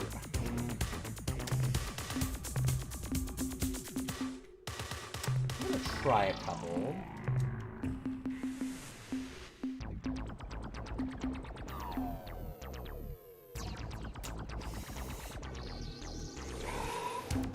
We have space for the tracking systems. I still need to have a lot of cargo. If we could get rid of some dynamo units, maybe.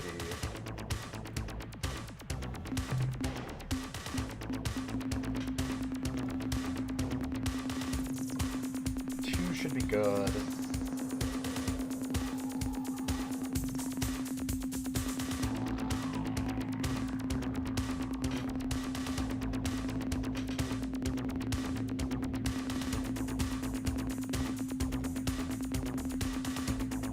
I want to go out there and stop the Sly Landro, so I'm trying to make sure that we have a lot of fuel. I might actually just do one more.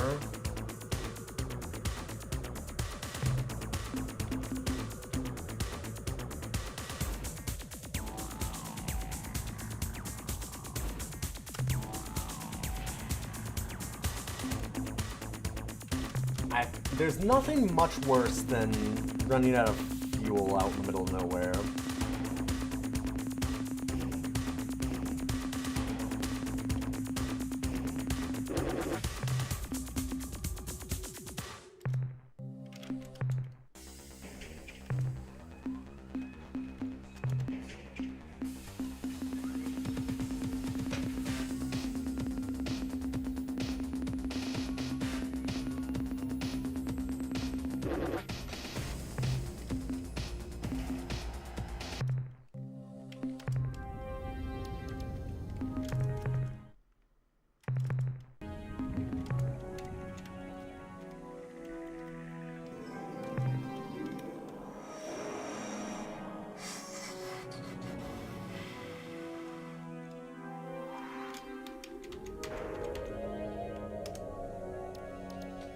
So far away.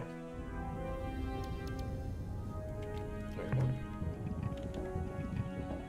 Should have had that navigating.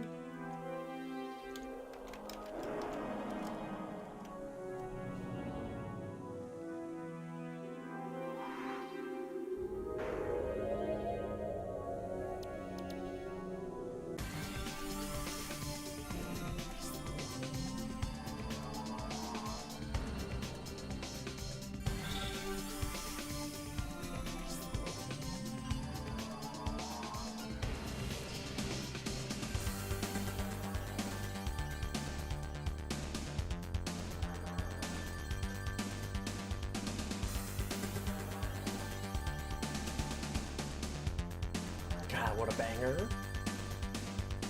So where'd you spend all this summer? Hyperspace? That's cool. Yeah, this one's a bit of a trip. Those Melnorme upgrades, though. How's my hand doing? We've talked about that enough. We're good. Anybody read any good books lately? I've been reading the shitpost comedy novels for Elden Ring, the manga. Also, did you see that new Chainsaw Man? I heard the latest chapter is nuts. Actually, like, the latest chapters have been pretty fucking wild. They've been really good. Highly recommend Chainsaw Man.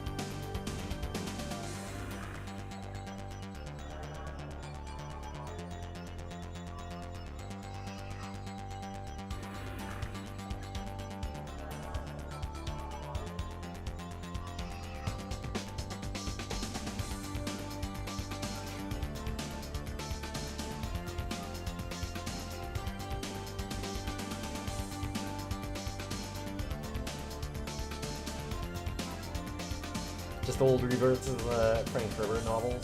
I read Dune for the first time not that long ago. For the first time, actually. It's good.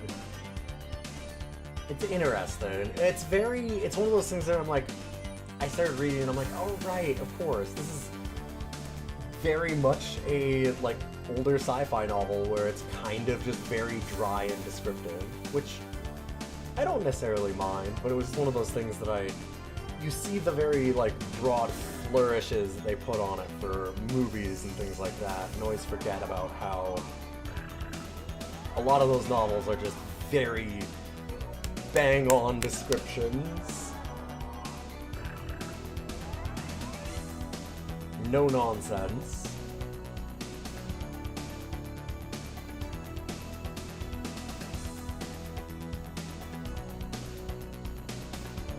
Oh boy, it's almost my space birthday.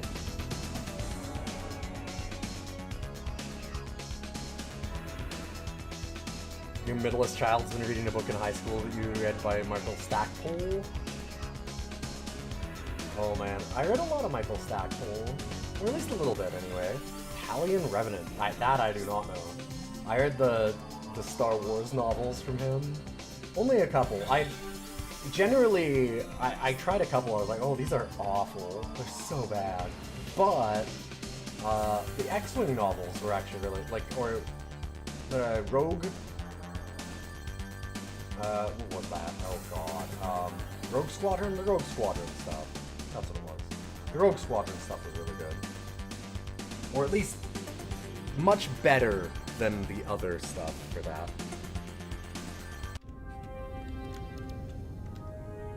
Look at all these Slylandro. Time to fight a bunch of probes.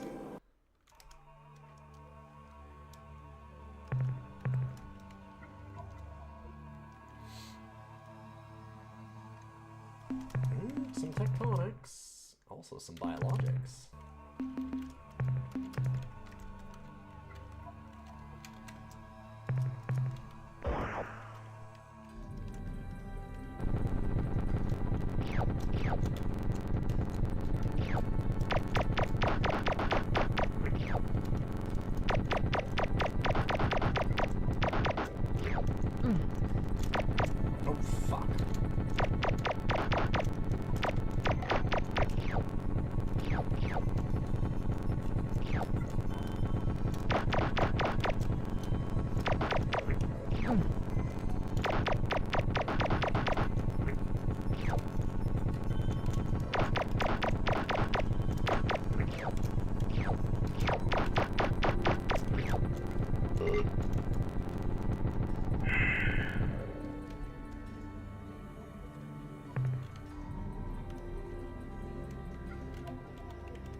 Raid Squadron was a good series too.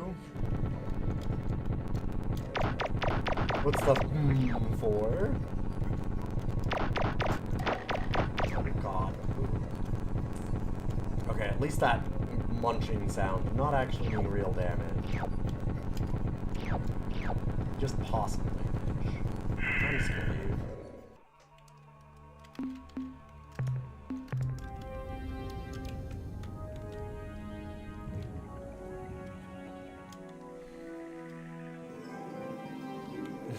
Free ear massage. Hey, listen. You have to pay good money for that in some places. I believe that's called Asmr. I don't know how to pronounce that. I'm not like all these kids these days on the internet. We come in peace. Priority.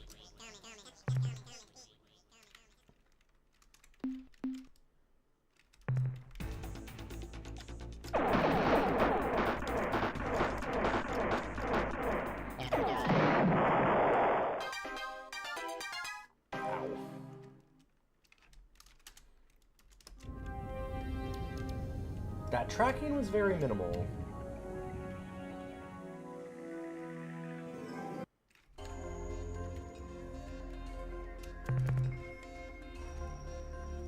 It's so damn cruel to make those the most common enemy. They're, yeah, until you deal with them, they are unreal. They're so bad. Like, they're really, really, really fast and hard to hit because of that.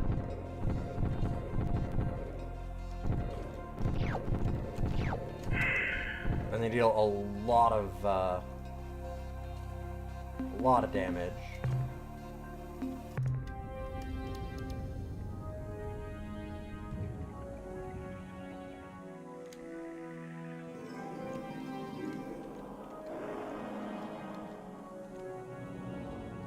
And like their energy thing that they do also very unfortunately like eats any projectiles that you throw at them that aren't like energy based, so it'll just destroy missiles and stuff too.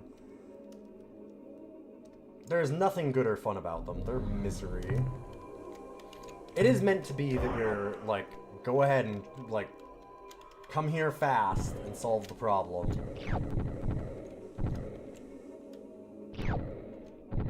I would say that they could be a little less turned to 11. And I think the idea is that they don't want you, like, farming them for resources. Because if they were less, well, I mean, I don't know. I don't know if they thought that far ahead, but if they were less of a pain in the ass, you could absolutely just farm them, because you do get some resource units for blowing them up.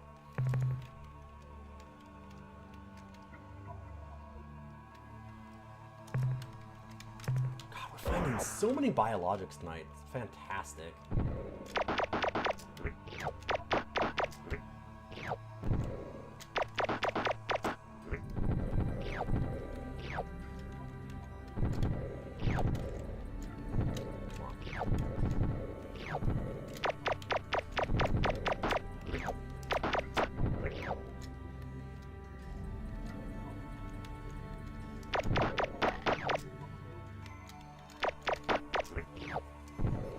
Yeah, I guess I shouldn't claim that that's what they thought of, because they probably didn't, but it works out that you can't farm them because of that, which is probably better.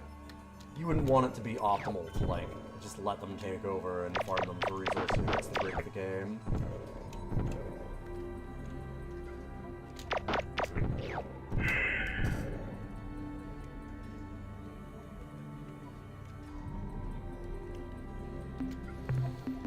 The probe is way... yeah, the computer is very good at controlling them.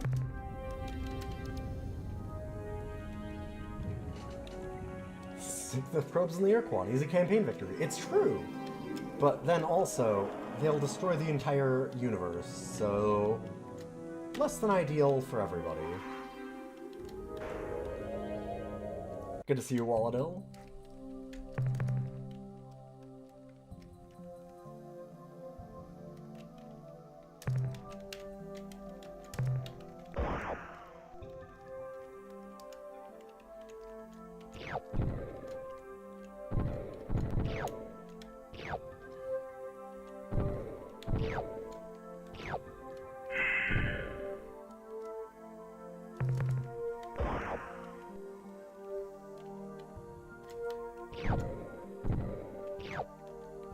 we're not doing the Halo... Stop suggesting the Halo solution to everything. I'm not firing the rings.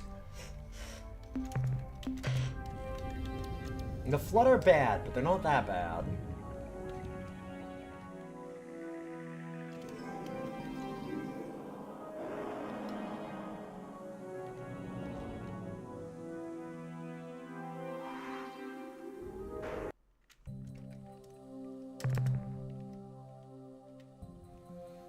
Okay, so what the fuck?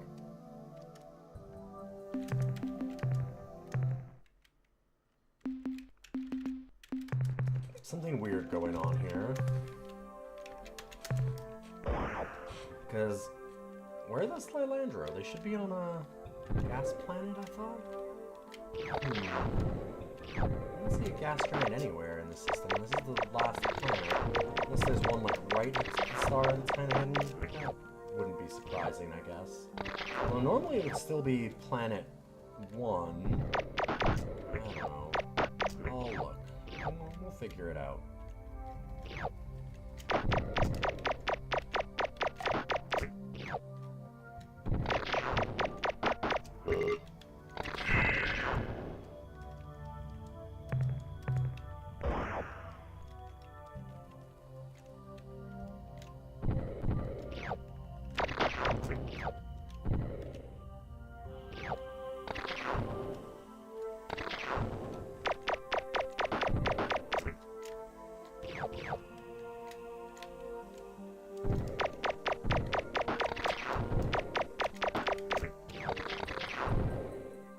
Back here, you last little jerk. Come on.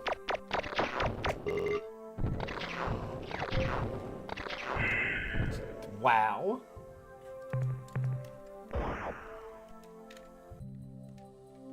Rude.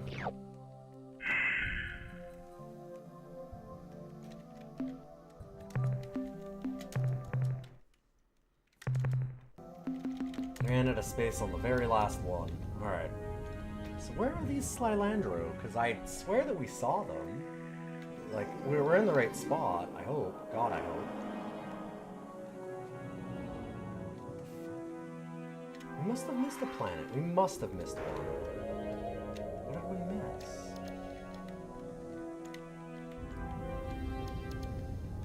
Went to 1. Went to 2.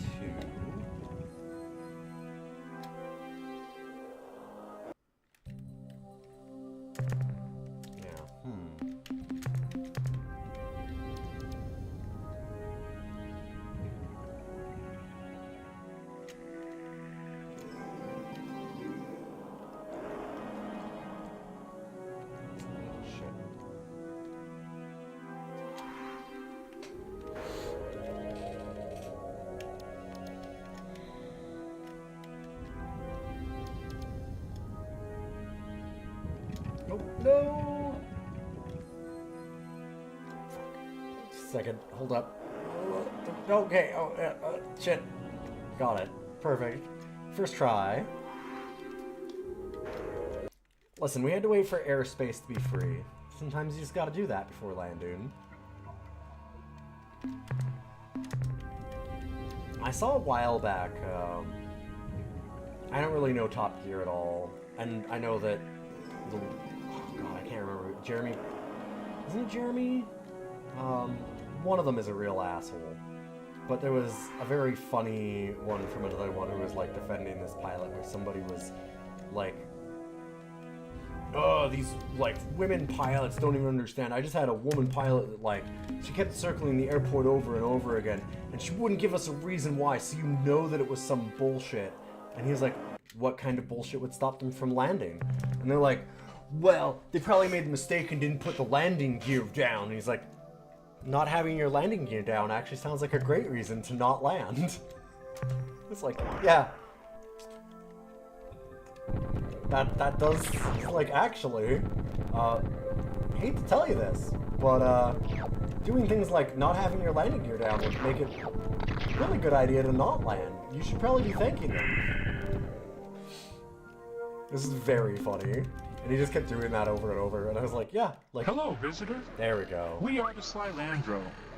I am Content to Hover, a Slylandro speaker. Your presence here fills us with excitement.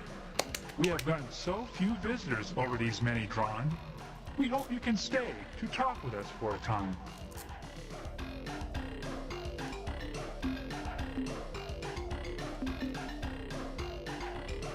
Hi, I'm Zelda. What the fuck is wrong This is with terribly you? exciting. We will be happy to tell you about ourselves if you would please do the same.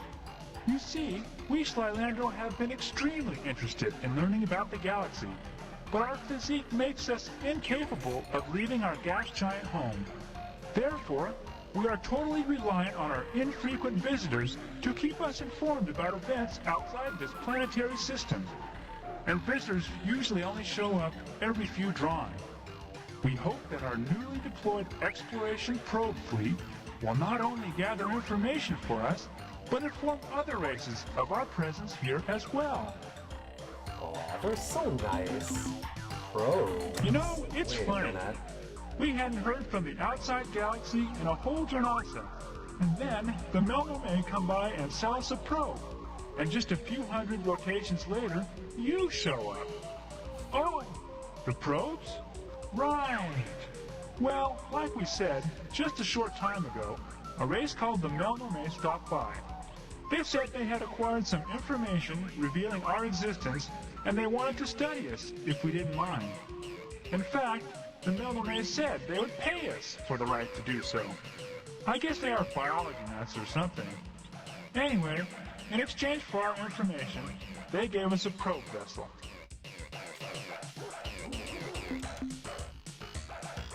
Years? Oh, you mean drawn.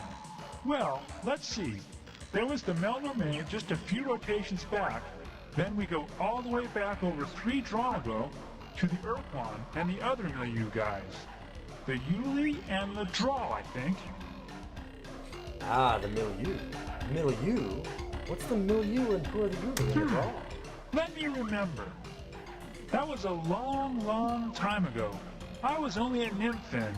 I love how much yes, lore you that's slowly it. kill away. The Sentient Milieu was a cooperative association of sentient alien species. Cooperative with the The Ur-Quan? Yuli, the Draw, the Taelo, the Melno, the Faz, and the Ur-Quan, who lived across a wide section of the galaxy. They talked with us fairly frequently for almost half a drawn. Then suddenly, the visit stopped, and we haven't heard from them since. Yes, there was another race, a highly sophisticated species of shaggy giants who made repeated trips to our world over a period of several drawn. They even installed a broadcasting satellite in orbit around our world, which let us talk with them whenever we wanted. They were called I'm sorry, I can't remember their names. It was a long, long time ago. That sounds like a pretty I wish I knew more of the information you seek, Traveler. But we last saw the Shaggy Ones just over 39 drawn ago, and very little from that era has remained intact in our history chants. Hold on a minute. Let me consult with associates Joyce Lifting and Sullivan Plunk. Yo! Off! Good to Joyce see Lifting, you! who has Welcome, better welcome, memory everybody. than I, recalls that the Shaggy We're in the middle Ones of were a described as Star being Control 2. worried. They were always hurrying from I'll place talk to to you in place, just one more moment. seeking knowledge as though they were in a Shaggy desperate Giants. search for some important secret, some answer to a question that they never shared with us. Solon Plummet remembers that the last time the Shaggy Ones visited our world, they came aboard a great circular starship, one even larger than your own. They had discovered their answer and were leaving to go somewhere, and they didn't tell us exactly where somewhere was.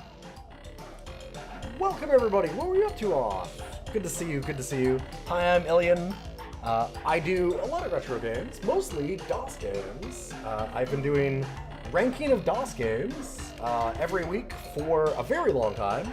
A couple of years now. I've been streaming for about 15. I used to do Magic the Gathering and some other card games, mostly Eternal. I still do that every once in a while.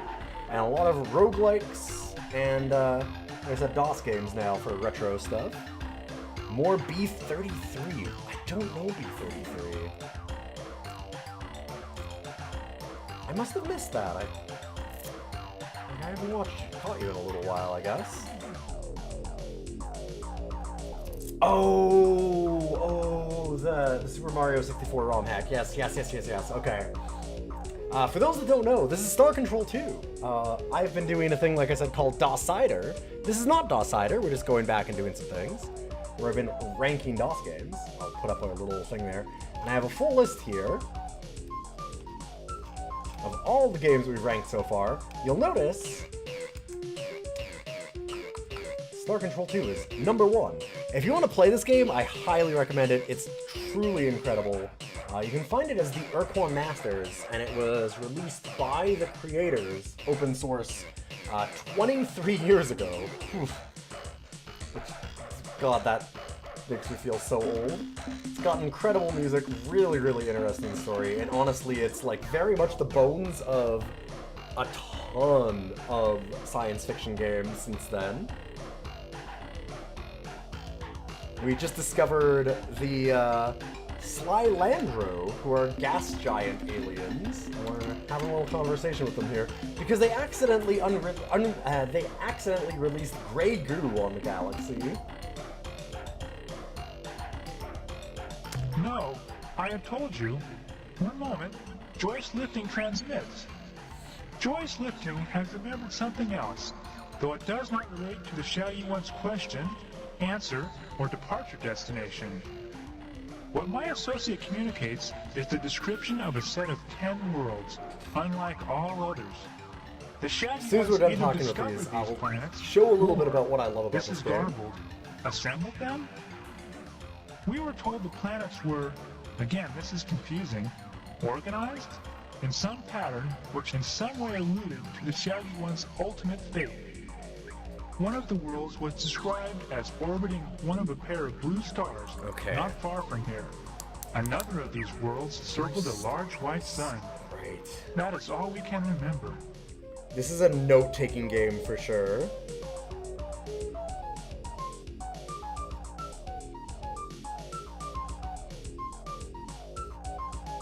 I've played through it all before, but it's been a long time.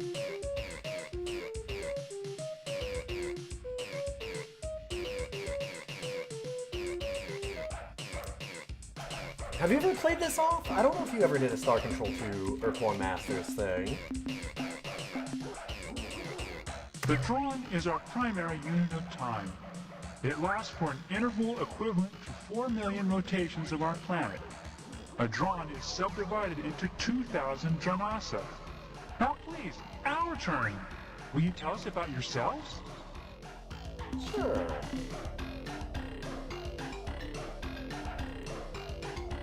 Yes, that seems to be the pattern. Just about everyone who comes by here says they developed on a world a lot like that.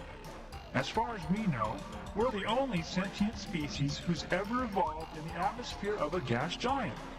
Of course, from what we know, most travelers like yourselves don't have much interest in gas giants. So maybe there are others like us, Thylandro, out there somewhere. That must be great. To leave your planet and roam the stars. This is very much You don't playable know how Star Trek. monotonous It's living really, on a really gas neat. giant for 3 or 4 drawn can be.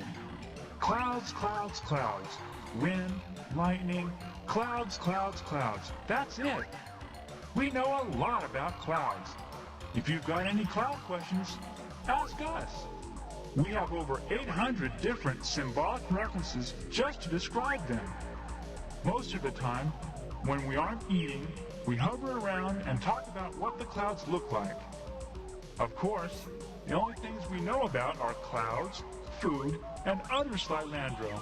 So generally, that's what we think the clouds look like. Primary objective is to free ourselves from the The evil Ur-Quan? The Ur-Quan? The long They were brownish nice. guys from the milieu with all the eyes and arms? They used to come visit us regularly about 3 drons ago. They told us about all the interesting things they found from their scouting missions. They were really nice. Why do you fight with them?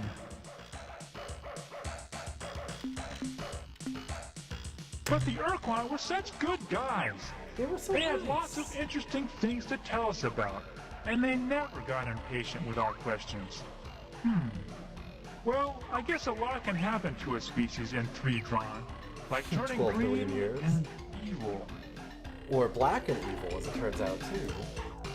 Oh, then you should go check out a planet orbiting a blue star not too far from here. I think there is another blue star right next to it. We can't describe exactly where it is, but the people who told us about it, the Ur-Quan I think, said that it was one of the rarest worlds in space, and that as far as they knew, there were only 10 of these planets in this part of the galaxy. Probably a Ruby world? Okay, but please, can we talk about you some more later? Sure, if you are interested. In exchange for That have been information bugging out about and the life on replicating all over the source, place. the Melnorme offered to give us a remote exploration probe. It would roam the galaxy, gathering information and contacting alien races, and when it had filled its data storage units, it would return here and reveal to us everything it had learned. So then, why is it attacking our probes ships? do not attack. They have Oh. only defensive Oh, capabilities. Offensive behavior is not part of the instructions we programmed into the probe. To do so would be reprehensible. Yeah, as it turns out. Sure. What would you like to know? Only getting cat butt, sadly. I can't get the camera right. I'll turn it on myself for a moment. That behavior was hard-coded by the Melnorme. We couldn't mess with it.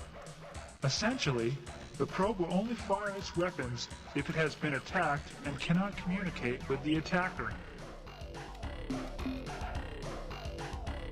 No, the probe is armed with a battery of missiles. It doesn't use its electrical discharge device in combat. That's impossible! It's inconceivable! The electrical discharge device is used only for breaking down raw replication materials into their component compounds for easy gathering. Yeah? Sure, it was a difficult task for us, since we'd never done anything like that before. But for the most part, we just adjusted its standard program, which went something like scan for targets as defined in target list.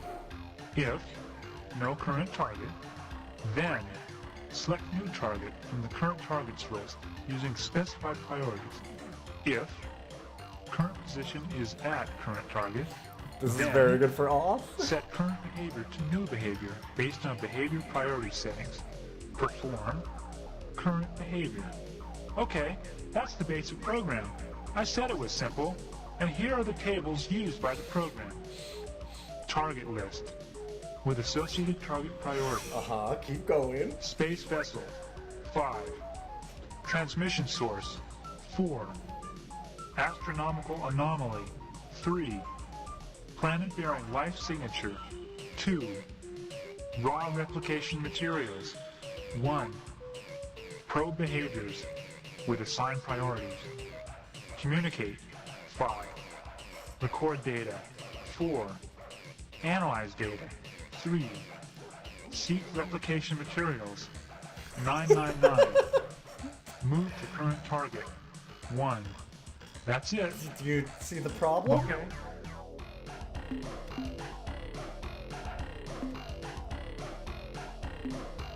From the Melnorme traded it to us for data on the life on source. They said the information was unique and was worth, I don't really understand their units of exchange. Something like 10,000 Credots or something like that. Fortunately, that was exactly the price of their catalog item 2418, Remote Self-Replicating Robot Explorer Probe. Wow, how fortunate. 2 or 300 rotations, I guess.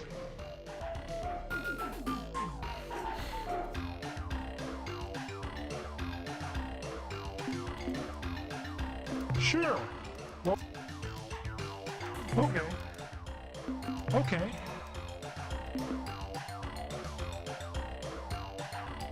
Oh yeah, how could I forget? This is the really neat part.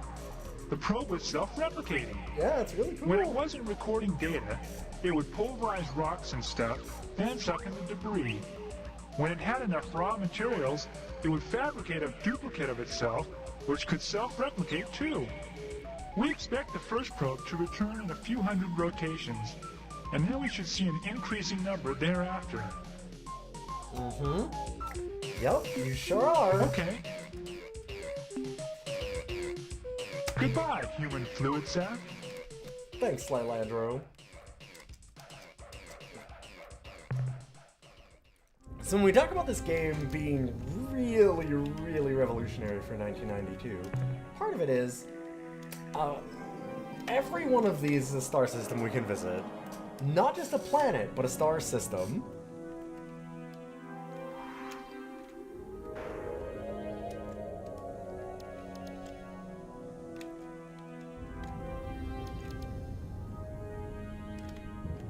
There's a ton of little things that we can find. These are all stuff that we've already discovered, so it'll actually show space areas, like if we found the specific alien race that owns an area, it'll fill that in on our map, which is, again, kind of amazing for 92. Maps tended to not be particularly great. I feel like there's more information. I think that we need to talk to the Melnorme. Maybe I'm wrong?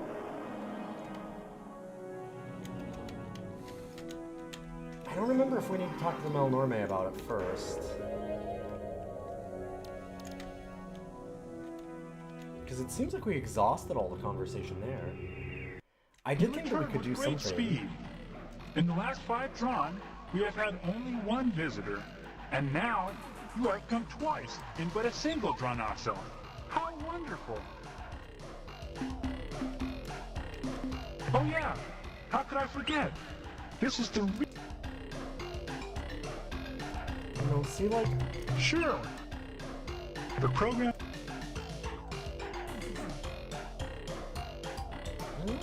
I don't think so. Okay.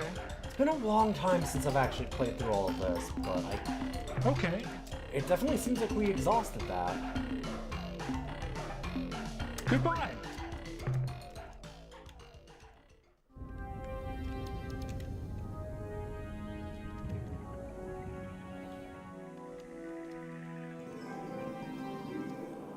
I don't know if that means that we need to just talk to the probes now. A blue star that's nearby. There's not a lot of blue stars that are nearby, although it did say 2 blue stars. So let's go to Alpha Pegasi. And check that out real quick. And then we'll maybe go to, back to Sol and get some upgrades and things. Oh, I should also show the very beginning of this game, which is rad. We come Again, I've already done it, but...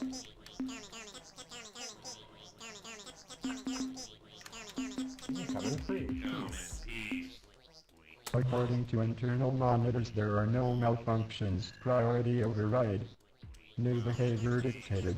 Must break target into component materials. God damn it.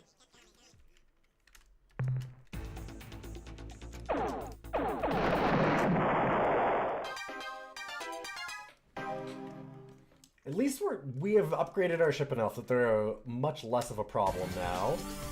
They didn't actually manage to touch us there.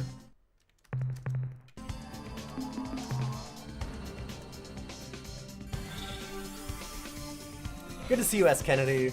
Also, actually, right, we were gonna... I don't know if anybody's still here from off, but I should really show this off because, boy, the intro to this game is really neat. I love the setup and setting of this thing. I've done it once before. I'm gonna do it again because I love the intro.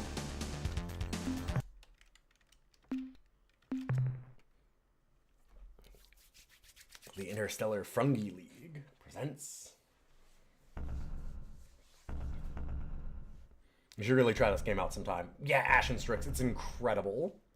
Truly incredible. It's good to see you again. Like I said, it's open source. There's a really good version of it, the Ur-Quan Masters, that you can just download for free, and it's got like a bunch of kind of modern settings for resolutions.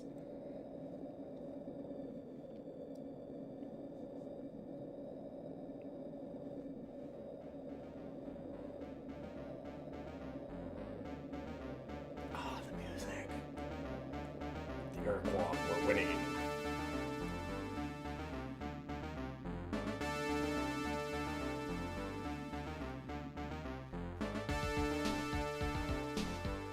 got such a great setting, even right from the beginning.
We've discovered its purpose is a factory.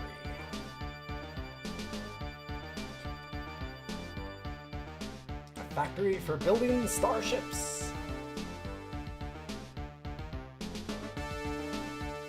There aren't enough materials to make a complete vessel. You're going to have to upgrade it throughout the game.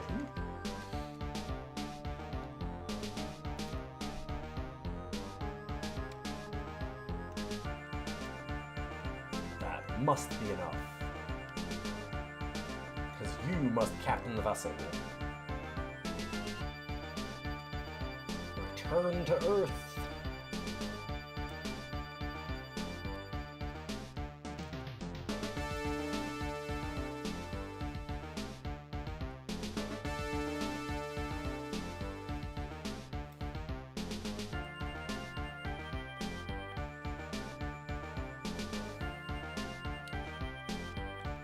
Gotta tell Earth to help us. We're stranded here in the middle of nowhere. And if they still have war with the Ur-Quan, then you gotta help fight for the Alliance. And so you're like, oh, okay, we're gonna join this alliance and be a big part of it. Which would be a, you know, normal setup in and of itself. But I really like the way that they do this. And it's like, oh, okay, well, let's find out what happened to Earth. Immediately sends us into Sol. I forget how slow we are at the beginning of the game before we get upgrades. Yeah, this was all in Star Control 1. Yeah. Although it doesn't have what happens to Earth. Sorry, easy to miss Earth by not having a lot of maneuverability with the starting ship.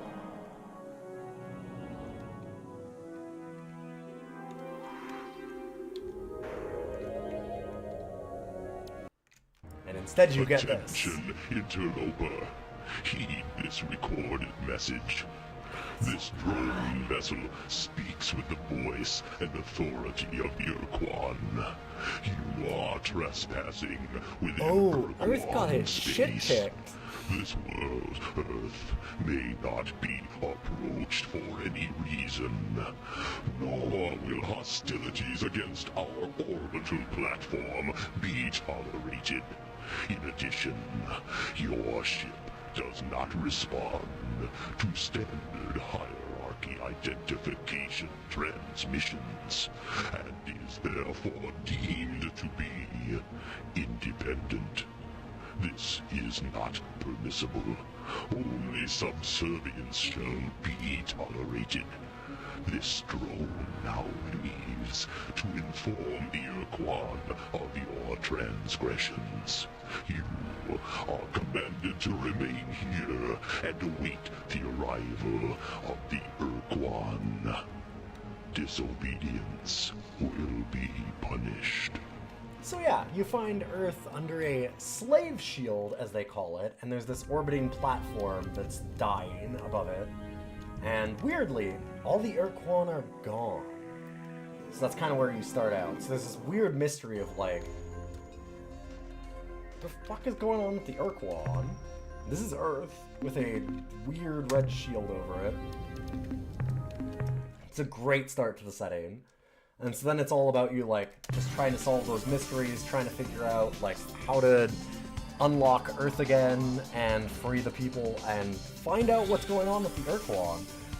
Some of the coolest stuff about it is that at the center of the universe where we've got the Ur-Quan going, there is like things are actually still happening. So as time progresses, certain story points will happen, and if you don't like interact with different aliens in time, you might miss them, or like you'll find them in different points of their history and stuff. It's really, really neat. Oh yeah, Earth's got that great red glow. Yeah, it's doing fine. Hey, listen, the Spathi did that to themselves on purpose. There's another race called the Spathi that you meet that are incredible cowards. They're the like, this thing here, that's their ship. We actually have ship in our fleet right now. I haven't added a lot right now, but that's a Spathi eluder, and they are incredible cowards. And so when they learn about the shield, they put it up on purpose over their homeworld so that nobody can bother them ever again. There's a lot of really good goofy stuff in this game, as well as a lot of really interesting, very, very serious, deep lore. You can really, really tell. If you play Mass Effect 1 and then play this, or like the other way around, you'll immediately realize how much Mass Effect was like. Oh my god, I love Star Control 2. So much of Mass Effect is like... I'm just gonna make a modern Star Control.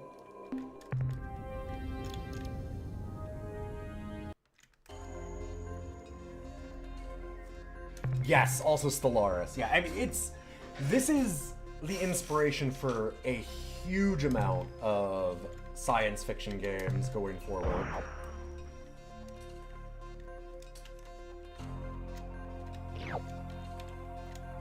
Isn't one of the evil aliens in ME basically an Ur-Quan? I don't think so. I'd be very surprised if it was, because the Ur-Quan have a really, really long and weird history. Like, we talked to those gas planet people, and they were like, what are you talking about? The Ur-Quan are like visually, maybe? I don't remember any that were like that, but like, yeah, like the gas planet people talked about like, well, the Ur-Quan were really nice. Why are they doing all this? And we find out more about that. I don't know how much I want to say, because we are going to go through the whole game. I've been slowly going through it over a little while. So this is our second stream of it now. I did one to rank it on our ranking of DOS games, where it's #1. Above even things like Civ and Warcraft 2 and Full Throttle and Maniac Mansion and Day of the Tentacle. All of games that I absolutely love. XCOM. Oh god, we also need to do XCOM Apocalypse tomorrow. That is like almost a 100-page tutorial. I'm still trying to read through it. I'll get to it. I promise. I have to.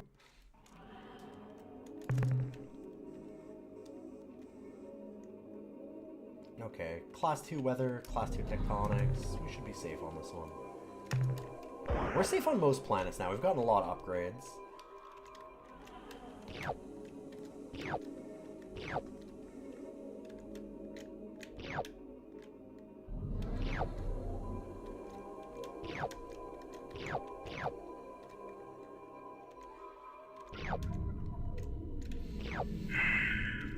But, in the center, I guess that if you don't want to hear here, while my camera is on, I'm doing a spoiler for a quick minute. The reason the Ur-Quan have left, a lot of you will know this. If you don't want to know, just mute the stream until I'm done being on camera for a moment. But Ur-Quan retreated to just that circle of Ur-Quan space. I mean, just that circle. It's most of the galaxy. But they've retreated to that because there are two Ur-Quan. There are the Core Ah, which was the one that we saw on that screen from that probe. And then there are the Kzur Za, which are black instead of green. And have their ship over a bone pit. Like, they have a horrible bone trophy pit in their ship. And that's because they are having a civil war where they are deciding how to manage all of the aliens that they have taken over. The Ur-Quan, the green aliens, actually just want to keep everyone under either... Did I have those names backwards? No, I don't think so. Maybe aren't the Xerzal the worst ones? I'm pretty sure I have them right. I had them right, okay. But the Ur-Quan, yeah, the Ur-Quan are green. The Ur-Quan want to put everybody under slave shields and make them obedient, so they can protect themselves, because there's a lot of story on that. I won't necessarily get into all that, because it's so much. There's so much lore to this game. But the Xerzal are like, no, the only way we can truly be safe is to genocide everybody. And if you leave the game on for long enough, they will resolve their civil war. And the Xerzal win. So you'll know when that happens, because the Ur-Quan... Oh no, you're right. I think the Ur-Quan are the black ones. No, I think you're right. Yeah, the Ur-Quan are the black ones, are the worst ones. So the Ur-Quan will... the Xerzal, the green ones, will come back to Earth, and they will just... And you'll be like, oh my god, the Ur-Quan have come back to Earth, we're so screwed. And they're like, no, we're not here to do anything other than to warn you and tell you to run. And then the Ur-Quan come, and they are basically unstoppable at that point if you leave them that long, which is amazing. It's really, really neat. Yeah, I swear it was the other way around too. Okay, spoilers done. So yeah, there's like just this rad lore that's going on and some really neat stuff that happens. I won't get into the Denari and why the Ur-Quan and Xerzal are doing all this stuff. Because hopefully that'll come out during the game. I don't remember exactly how to find all of it, but I'm going to search around and try and find it. It's such a fun game. I just love exploring everything here.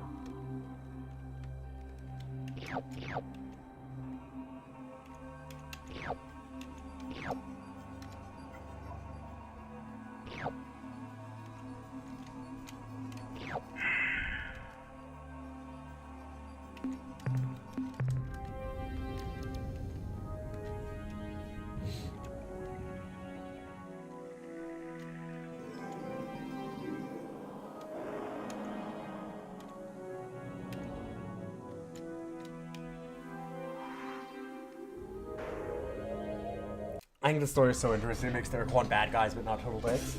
I would disagree about them being total dicks. I think they're total dicks. But it also explains why they would do it. And it's an interesting reason, at least. At least, certainly for the time. Like, for 92, this thing has so much story and such an interesting story and, like, so intricate.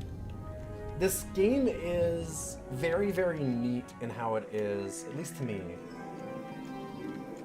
And I'm gonna probably talk about this tomorrow because we're gonna be ranking XCOM Apocalypse, which, like I said, has... Its manual is 200 pages long, of which almost 100 of that is just tutorial. And that's... It's got its own charm in a way. But this game is like that level of depth, but without the learning curve, if that makes sense. I like the way that it's... This is a game that you can get something out of it no matter how much work you put into it, but the more work that you put into it to like finding all the weird little secrets and prying apart all the lore and stuff like that, you get more and more out of it.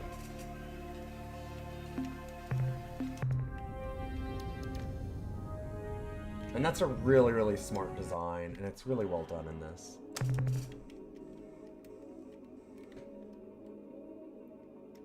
Like, you can just engage it on a very basic level and still really love the game and have a good time with it, or you can just go deeper and deeper and deeper with it, and that's just super neat.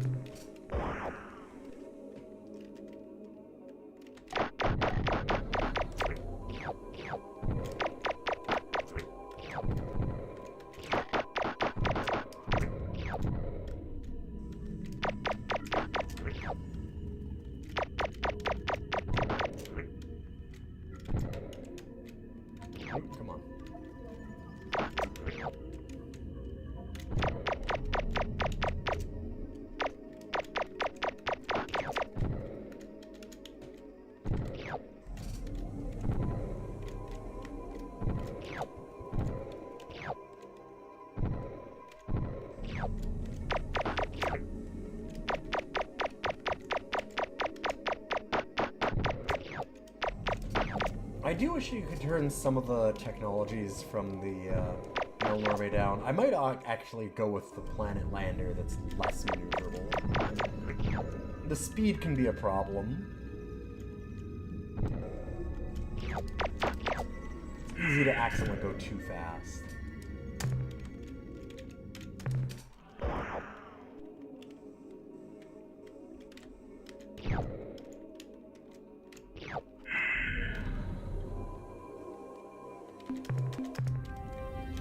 Alright.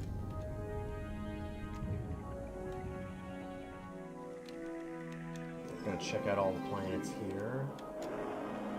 There should be a Ruby world, I would guess, here, because of how they're talking about, like, there being the 2 blue stars.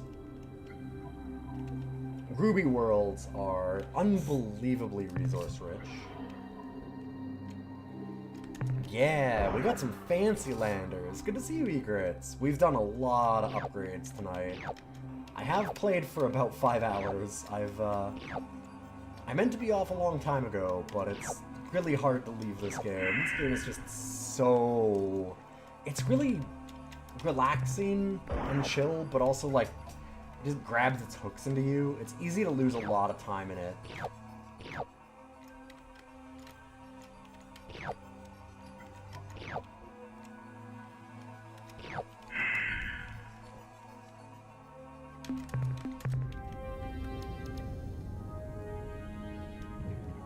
At least for me.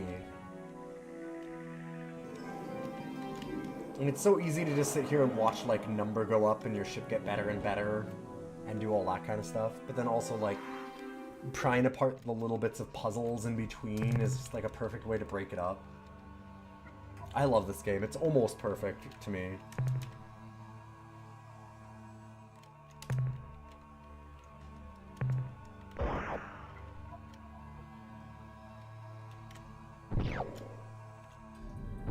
There's no number 10 on the speedrun leaderboards. If I submit it... Ooh. Get a good, like, 30-hour run. Perfect.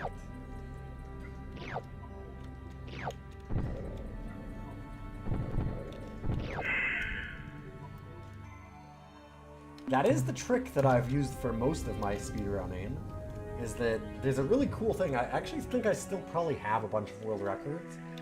If you find the right games, you don't even need to worry about how good your score is. You just be the first one. Carbide world. Damn. I was hoping this was the Ruby world. Might be in the other one? It does seem like these would be the twin stars that the Slylander we're talking about.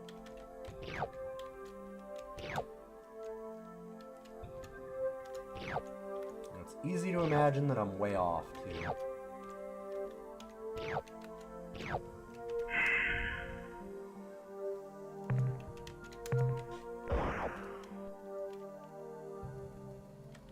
I probably shouldn't have bothered to come back for these. We're running out of space in our cargo bays. You can see that in the pods underneath our crew.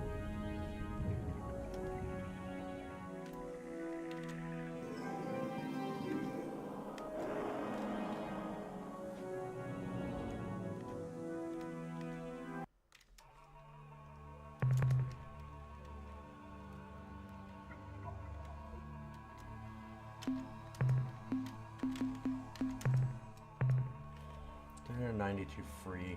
It is level 5 cargo, so we'll get some rare earth. Yeah, alright, I'll take it.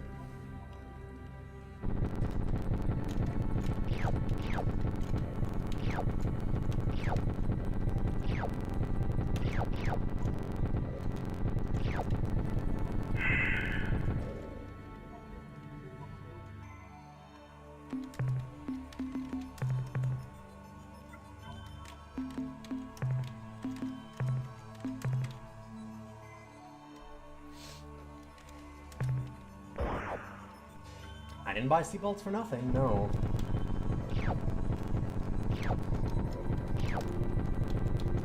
Yeah, this would have killed our crew instantly normally. Oh, somebody did die though.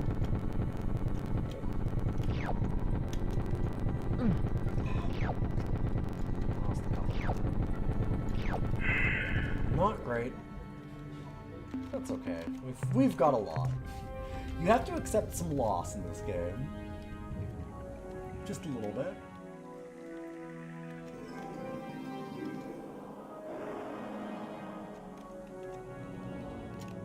No,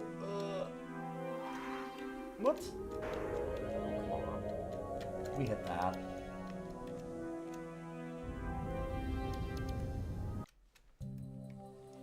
I could throw some of the cheap stuff overboard, it's true.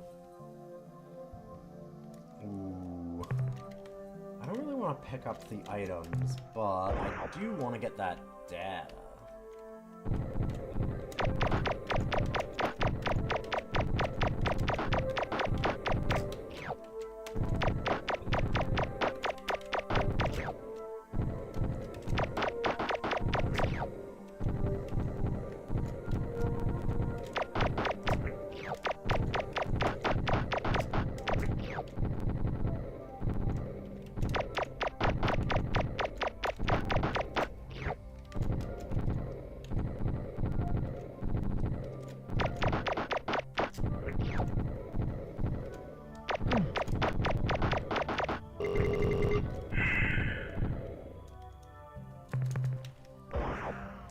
Caress your ears, the lovely sound of us not having space for these pieces of data.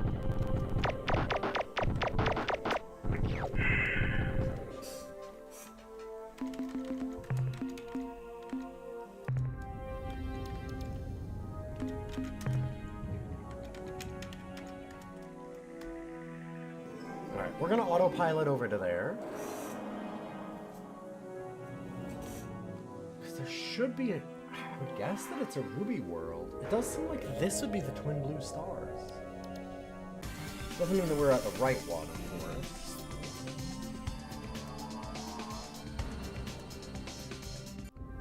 Could certainly be the wrong one.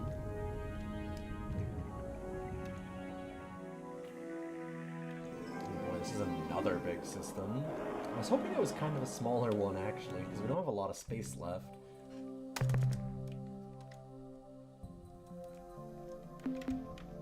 I'm not going down for that.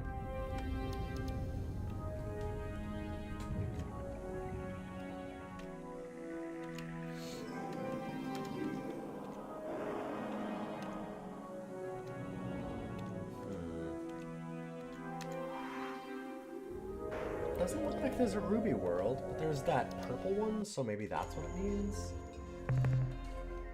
Sometimes the purple ones can be pretty interesting.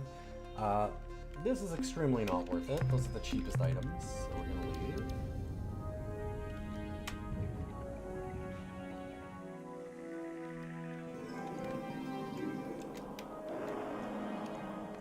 Ooh, we got a pea planet?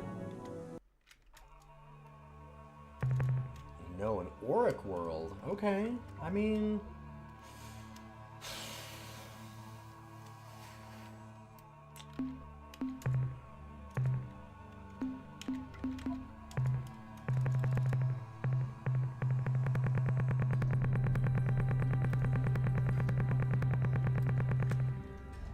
a little space.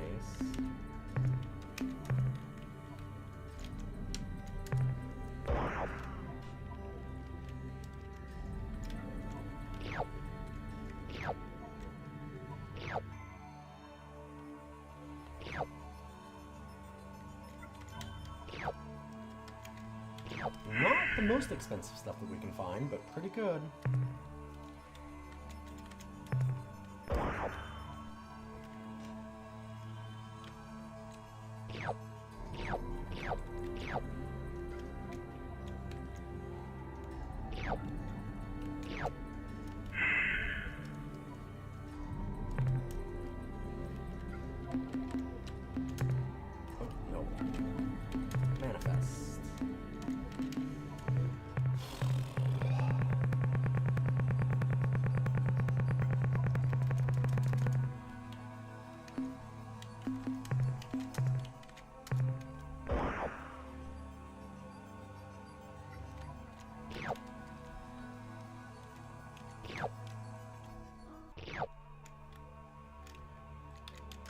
Cat, you cannot use the keyboard as a headrest. I'm sorry. I know you're sleepy. I'm very sorry. I had to block him from that, and he's looking very disturbed and grumpy. Okay. I'm sleepy.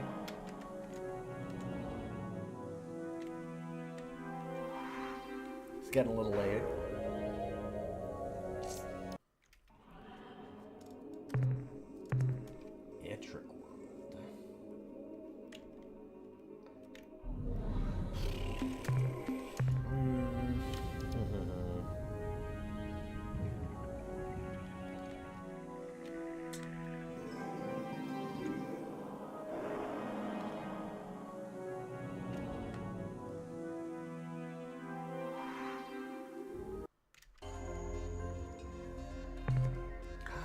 Okay, it is a rainbow world.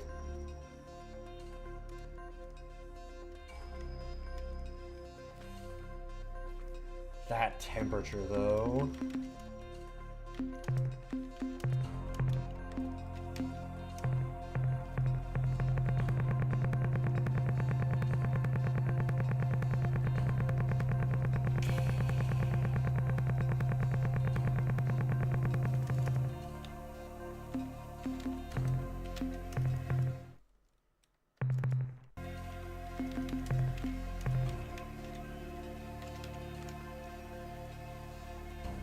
We did get heat shields. Only like the level 1 though.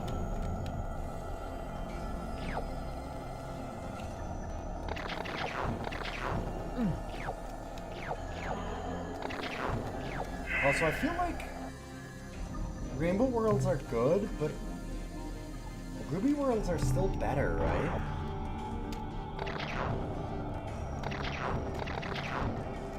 Because Ruby Worlds are like all purples.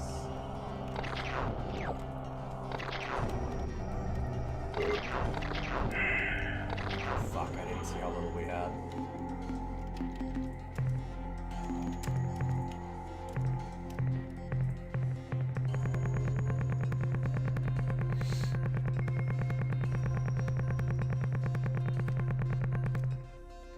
Oh, right.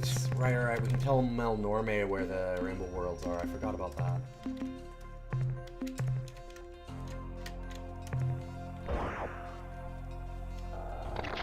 Yes.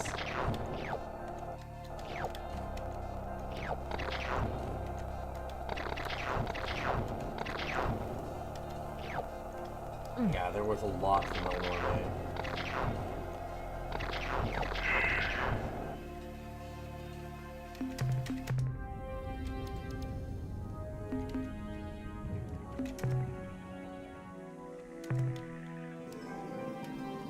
Speaking of, I'm going to guess that we can go there for Melnorme, and then afterwards we'll head to Seoul. I'm going to save, and while this is navigating, I'm going to go to the bathroom. So thanks for being here so far. If you like the stream, those follows mean a lot, and I'll be right back.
Okay, we're back.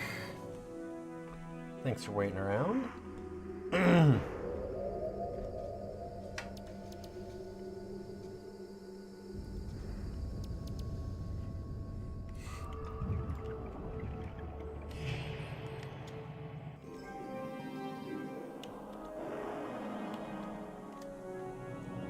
Why are you posting bad Star Control 3 characters? Stop doing that. We don't talk about Star Control 3, except for the one time that I faked everybody out. And we just accidentally talked about Star Control 3. Accidentally on purpose.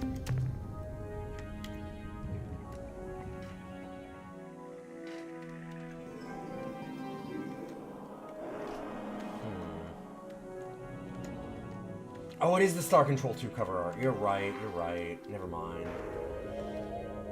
It looks so much more like a Star Control 3 thing. Ugh.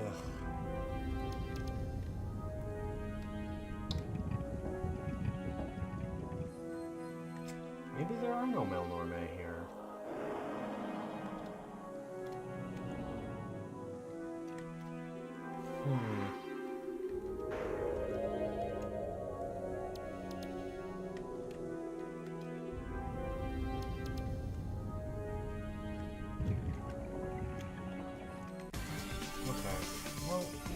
There's other places we can stop.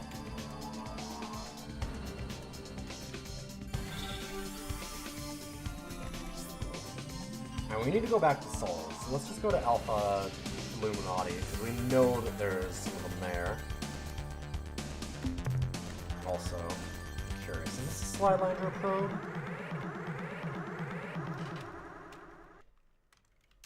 We come in. I will initiate systems check, level 4. Checking. Checking. Checking. Systems check level 4. Reports no abnormalities or malfunctions. Priority. I mean, they are following their program explicitly. The Slylandro are very bad at it, though, as it turns out. Get out of here. Fuck off.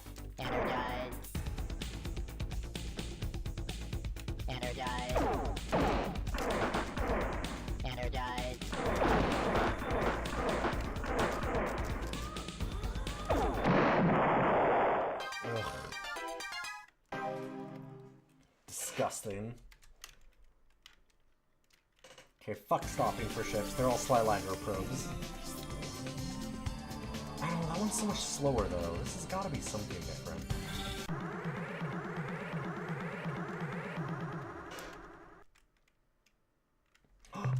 Whoa, my belly. It's a human earthling. Yeah, well, haven't seen a human earthling since what? Heck, I've never seen a human earthling. What coincidence. Oh no! Okay. Since you asked so nicely, we will tell you a thing or two. For instance, did know that even now we performing surgery on Talking Pet? Oh, Aru found it alone and dying in wreck of Ur-Quan Dreadnought on Alpha Pavonis. They couldn't heal, so they brought it to us. We discovered that animals have potential for high intelligence. These are the weird little frogs that talk for the Ur-Quan. Minor genetic modifications. Oh god, please don't do that. Please don't do that. Please don't do that. Please, please do not genetically modify the talking pets. Do not do that. Do not do that.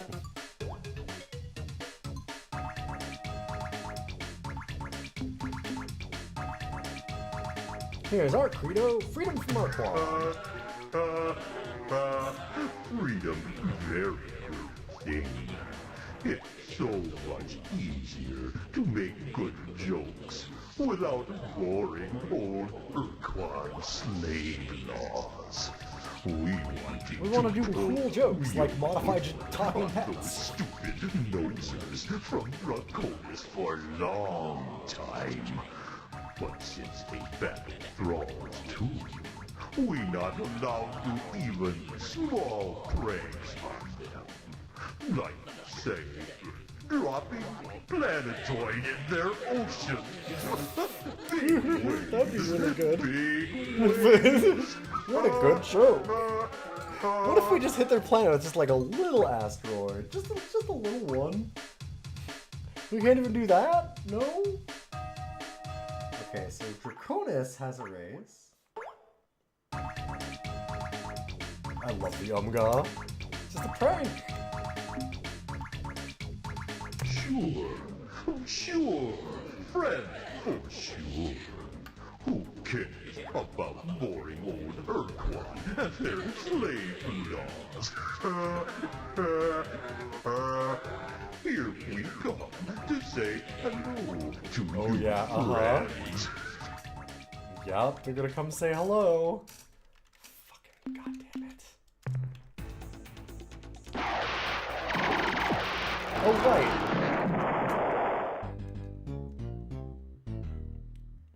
I don't remember how these guys fight. Apparently nastily. Fuck.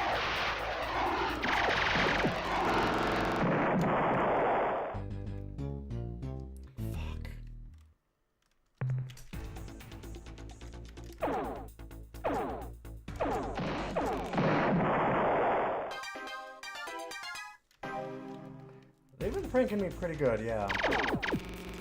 Jesus Christ.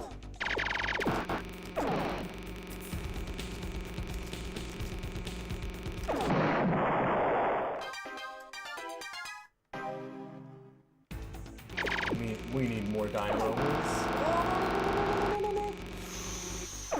That was bad. Okay.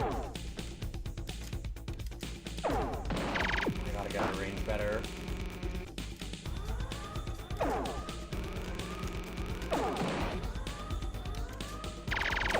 Nope. Nope. Real bad. Yup.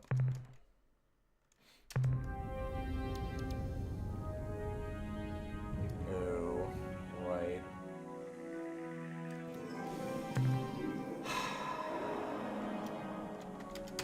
Well, I guess we won't say hi to... Well, I want to say hi to Umga. I want to know where they are.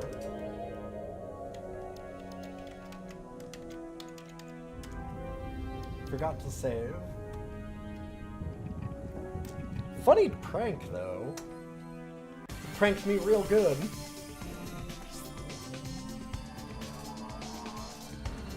I have better ways to deal with it, I think, with the main ship. I just wasn't being smart. The Federation ship is terrible against them.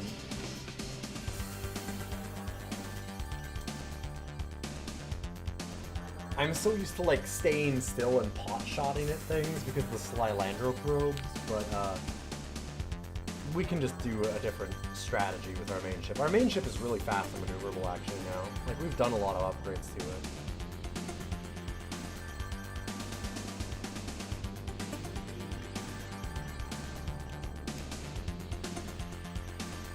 Okay, this is slow. It's probably the Umga.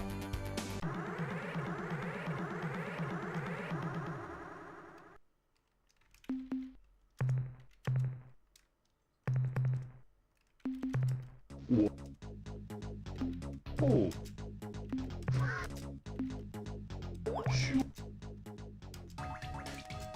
Here we come say hello to new friends. Thanks, guys. Probably have that. No.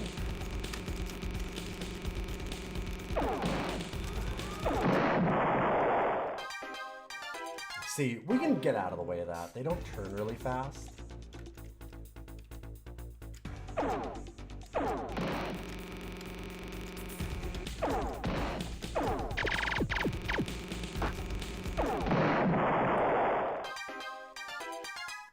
So we can wreck them if I just play correctly.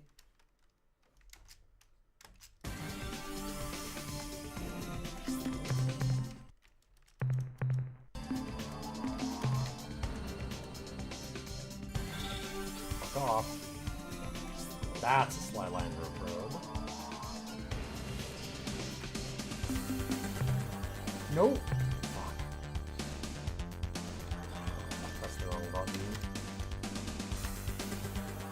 away, go away, go away.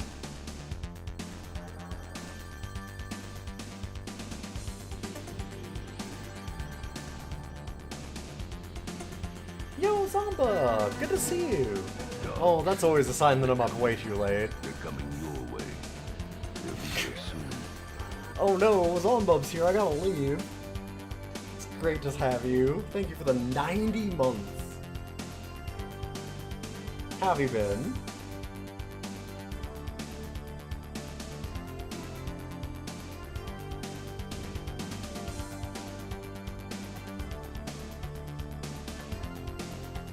I wish I could see you more. I'm trying to do some weekend streams that are earlier. We're gonna be doing tomorrow we're on at the same time, so 6 p.m. Pacific. But on Friday we're gonna be on a lot earlier, like noon. It's been a time. I'm sorry to hear that. It's been a time for a lot of people, I've got to imagine.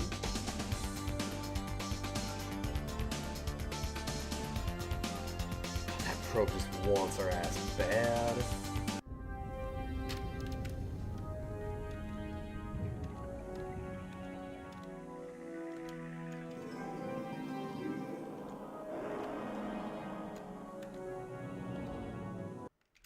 Welcome back, Captain. You are our favorite customer. You'll have to tell me Now, about it, Zombub. What can we do for you? Hopefully things get better today? for you. What would you like to sell, Captain? Your ship's log indicates that you discovered the whereabouts of one of the 500 rainbow creds. worlds, Yeah, that's which super so worth. fascinates us. In exchange, we will give you 500 credits. Last few weeks, What oh boy. would Oh, you man. like to sell? I'm glad they're getting better. The 300. Okay. What trade items would you like to buy today? How wonderful, Captain. What else?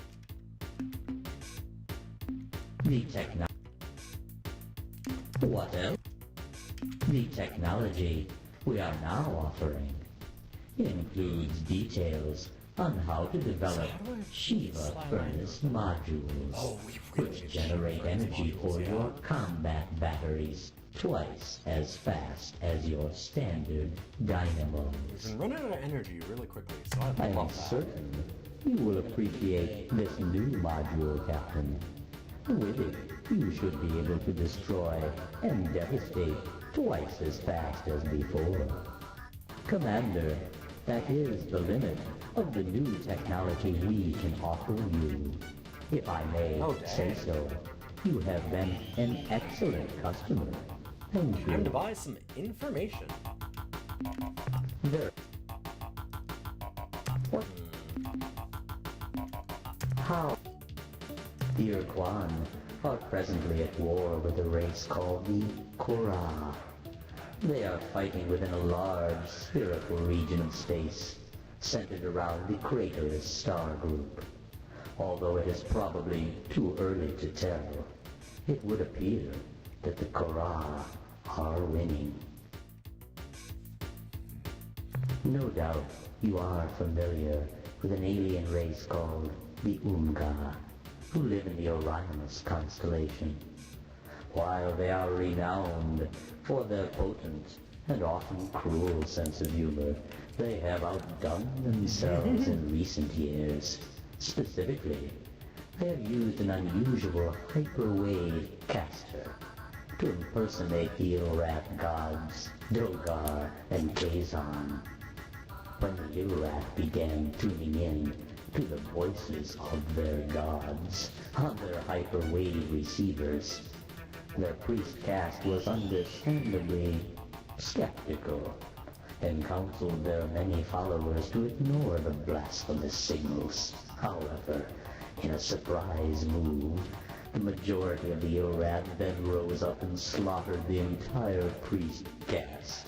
The reasons for this ghastly move included overtaxation, lack of quality depth in ceremony, and the general feeling that the priests had made Dogar and Kazon's pronouncements overly complex.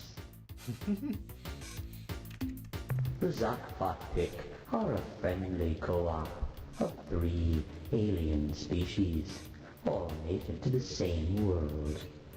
They are presently suffering severe collateral damage from the ritual combat between the Ur-Quan and the Korah. While this is unfortunate for the Zakfatpik, they have been forced to abandon many of their worlds. This close proximity to the inter-Ur-Quan war will give them insights into the conflict, which will be of great use to you. In addition, the Zakfatpik met the Chenjesu early on in the war and are eager to make allies who can protect them from their enemies. I do need to go and help them, actually. I've already been there, but I need to go and help them again because they were saying that the Korra are raising their planets. We should probably do something about that. Kind of forgot about it while I was doing all the other stuff. That's kind of important because there is a timer on it. Almost 25,000 of your years ago, there existed near this region of space an association of star-faring races called the Sentient Milieu.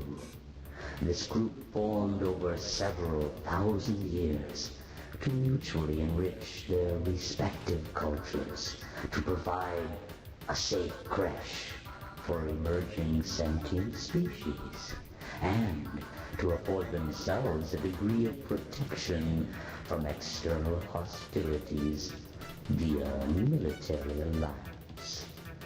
Of the 7 most active Milieu members, the most famous race, indeed, you know them well, Captain, were the Ur-Quan.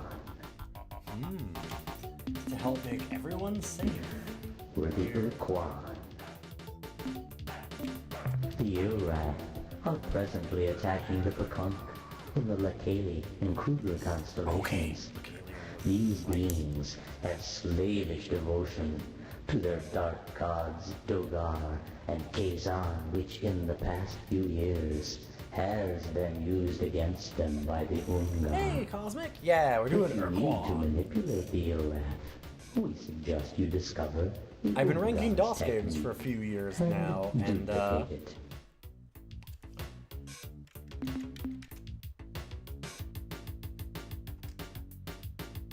okay, so it was Kruger.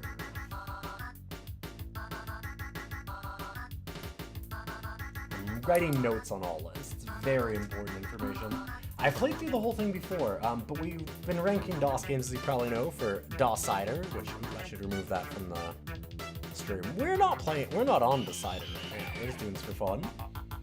This is ranked someplace in the top 25. Yeah, someplace.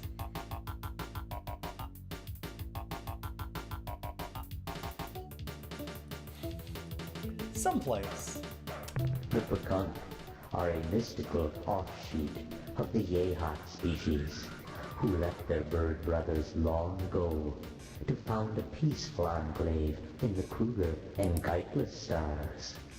At the present time, the Pekunk are defending themselves against the Ur-Rat, who have been commanded to attack the happy birds by Dogar and Kazon. The Pekunk may be unwilling to make a formal alliance with you, but we have confidence that if you explain yourself honestly, they will help your efforts against the Ur-Quan.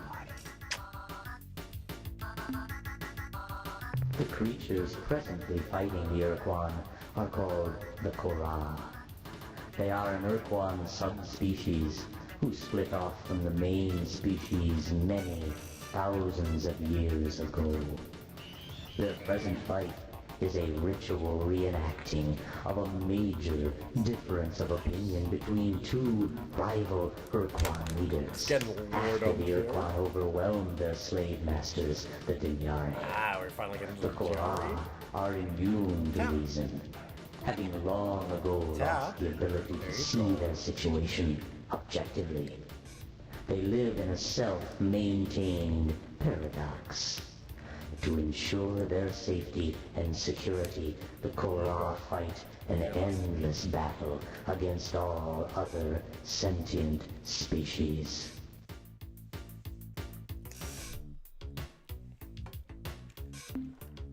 I must warn you about some very bad people. Is this worth so many credits? You ask yourself. I assure you, it is. The creatures are called the Druge, and they are a callous and evil race.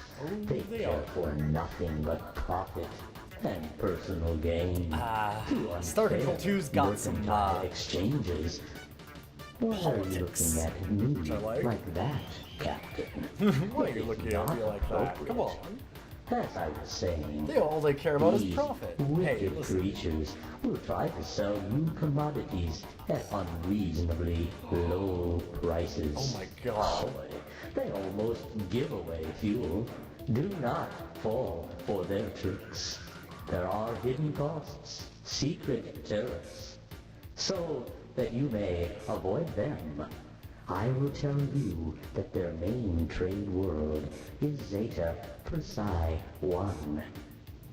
Why are you smiling, Captain? Zeta Persei. I got you. The Fiends. Can you imagine that they would do Xyz that? race evolved on the planet Arcturus 1. They lived there in a relatively benevolent manner until the Korra came and destroyed them during the course of 2 or 3 unfortunate days. The Druge were largely responsible for the Korra finding the Burdixes. You see, the Burdixes were in long-distance, hyperwave contact with a race known simply as the Geg. For decades, the Geg and the Burdixes traded much valuable information until the Geg came under attack by an invading race who you may know as the Korra. The Geg warned the Burdixes that the Korra located races by their hyperwave transmissions and that they had already discovered the radiations from the Druge. When the Burdixes were kind enough to warn the Druge that a hostile alien race was homing in on their hyperwave radiations, the Druge shut down all their transmitters and erected a powerful hyperwave beacon on the surface of the Burdixes moon. The Korra changed course, attacked the poor Burdixes, and sadly destroyed them all. The Druze are so nice. What good people. The Fradash are an arrogant, stubborn, and thick-skinned species who reside in the Draconis and Apodus star systems. They have little or no respect for anything but force, which they admire greatly. To make the Fradash your friends, you should consider killing most, but not all of them. In addition, they guard some kind of sacred relic at the star system Zeta Draconis, though we do not know the true nature of this artifact. The Fradash homeworld is at Delta Draconis. Okay. God, so much interesting stuff. Oh yeah, the Druze are the Chenjesku and the Mernherm chose to be slave-shielded on the Chenjesu's homeworld at Procyon. We suspect that they are melding their two species to form some kind of new hybrid race, a race which may well be powerful enough to destroy the Ur-Quan single-handedly. However, by our calculations, this process will take many decades, if not centuries. Should you wish to talk to them, we recommend you invest in a hyperwave broadcasting system, which is powerful enough to penetrate the shield around their world. I wonder if the artifact that we already have from the Spaffy is powerful enough for that? I don't remember. Probably not, because we can't seem to crack their shield, but I could be wrong. The Mycon are using this time, while the Ur-Quan have their attention elsewhere, to expand their sphere of influence as fast as we've got to possible. expand Jeffa-1. The Mycon colonize planets by launching tough spore pods from orbit and injecting them under the planet's surface. Months later, after the spores have grown hundreds of thick, fibrous tendrils under the planet's crust, the tendrils suddenly thrust up out of the planet and create huge calderas. Not incidentally, filling the planet's atmosphere with the Mycon's preferred gases, clouds of superheated steam and sulfuric acid. Oh, the Mycon. Following the end of the war, the Androsynth began experimenting with interdimensional fatigue, a process that is related to your faster-than-light drive, but involves dimensions far more alien than hyperspace.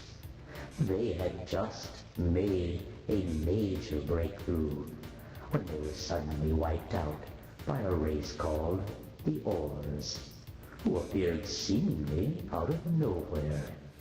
Actually, we don't know what the Ors did to the Androsynth. They're just all gone. It's wild for the Melnorme to admit that they don't know something. Unfortunately... Oh shit, we actually ran out. It has... Well, we have a lot less use for data now. Although there's a lot of, a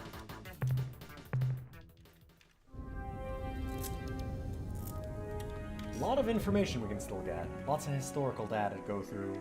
Lots of stuff to go through. But boy, did we get a ton.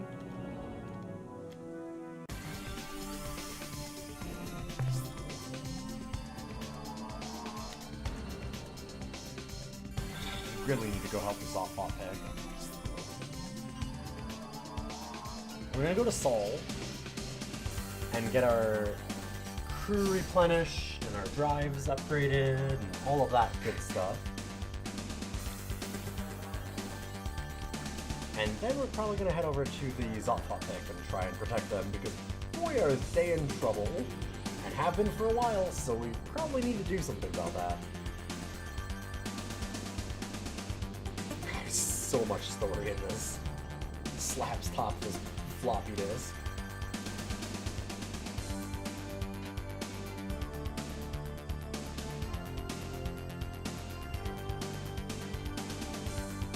God, this probe will not leave us alone. I'm sure that's a Slylandro probe.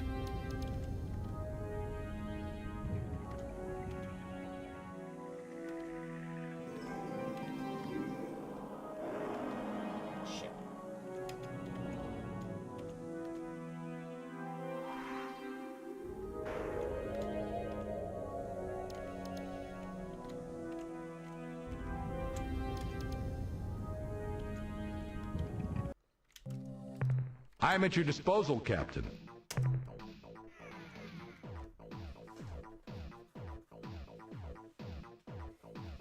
More fuel for the fire, eh, Captain? That last load should keep it blazing. We shall await your return, Captain. You having a rave down there? That music is banging.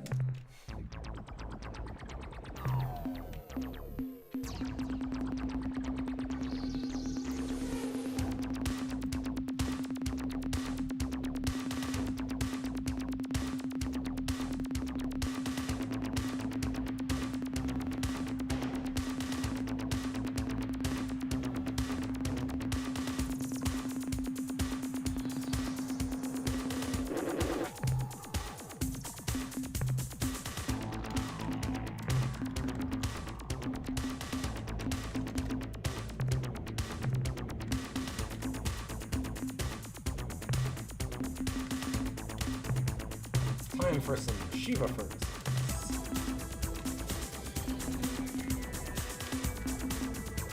I think I like our 2 crew tracking systems. Let's get, if we can, some Hellbore cannon instead.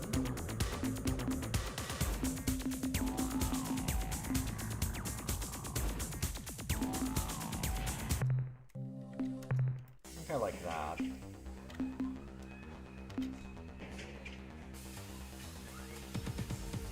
Do I need another Federation ship? I'm getting to the point where I don't think I really do. I just want to upgrade all of our, get all of our crew back as much as we can. Our actual precursor ship is now kind of a nightmare.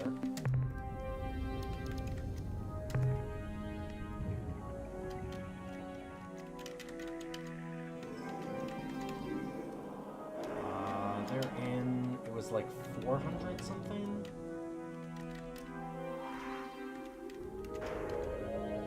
Yeah, Alpha Japan, there they are.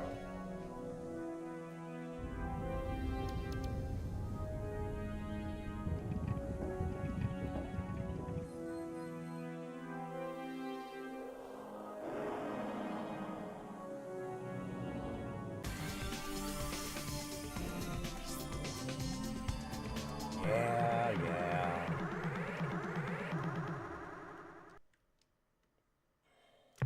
We come in peace. So there's gotta be something else that we can do with this at this point. I will initiate. I don't remember how to deal with them because we've already talked to the Sly Landro. We can kind of farm them now.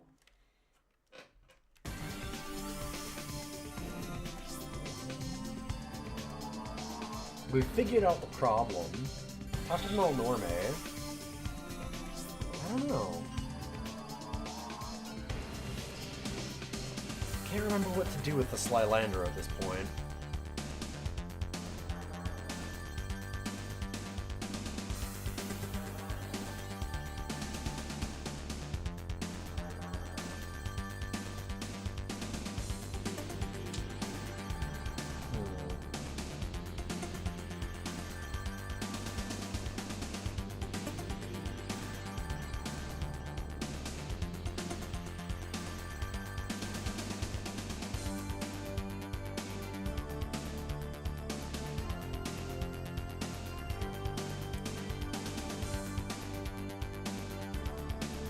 I must have...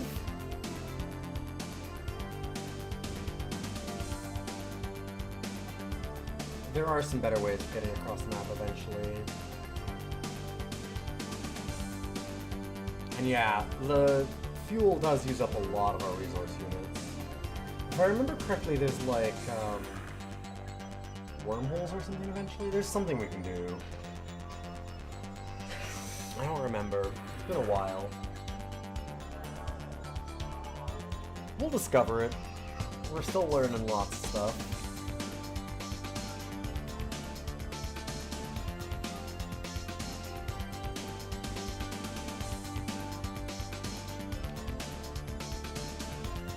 Oh god, there's so many Ur-Quan.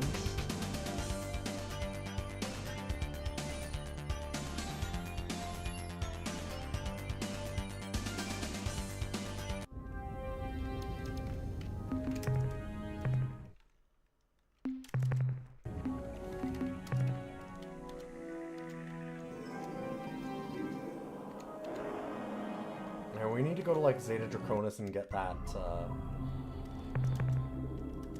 we've already scanned everything in here. I'm thinking.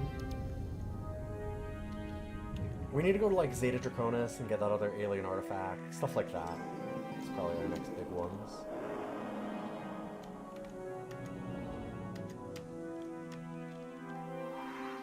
Our poor Zotfot pick.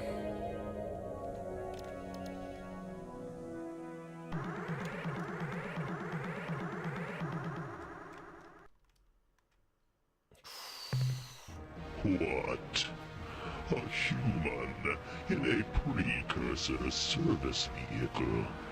How did you escape the slave shield, human? Or are you a rogue? Oh, consider us the enemy, these conclusions are flawed. We are your salvation. We bring you peace. A peace built upon our social framework, imposed upon your planet, a new world order in which your prosperity and security Such a great are game. assured Good to see Death by Incarnate. Ur-Quan. We will protect you from the hazards of this hostile universe, from dangers so hideous your simple minds cannot imagine their dark scope. Today, we are the enemy. In time, this will change. Soon, you will come to understand the boon of slavery we force upon you, and then you will revere and even love us for this gift.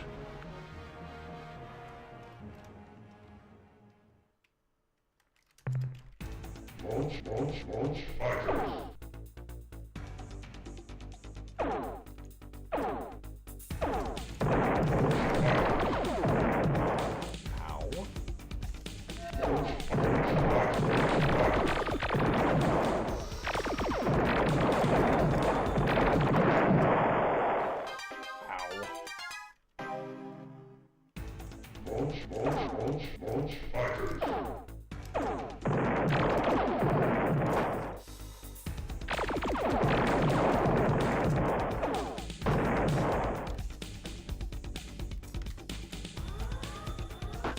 Launch items. Oh man, they tracked us really good. Launch items. No. Launch items.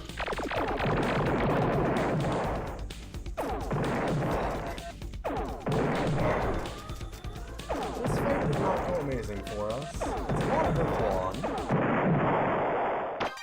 Oh, come on. Launch items. Launch items. This is where point defense systems would have been really good.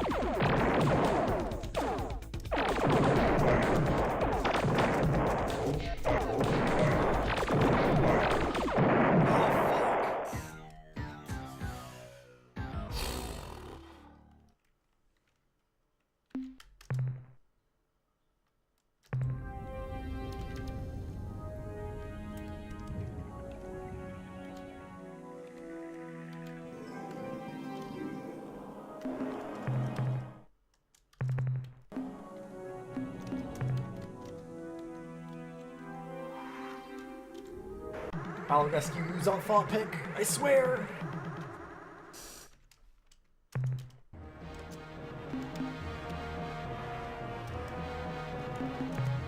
Submit or die, foolish human. Surrender? No.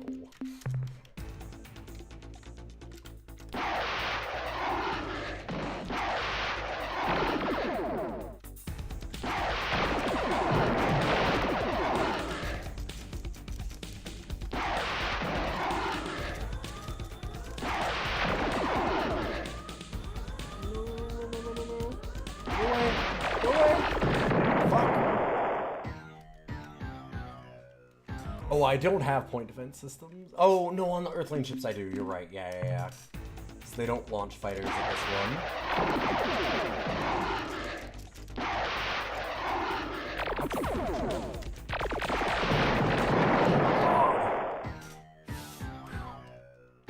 Yeah, on the Earthling ships they do have a little bit of point defense. I will not risk our beautiful boy Fwiffle.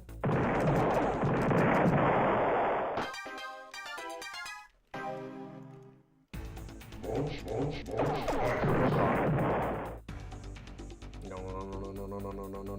No. Launch.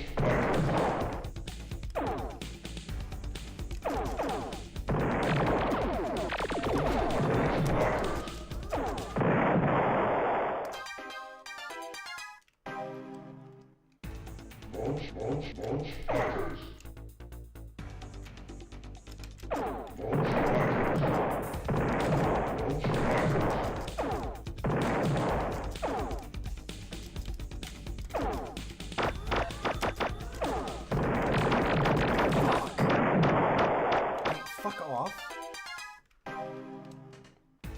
Oh, that is a bad entrance. Oh my god. What a terrible spawn.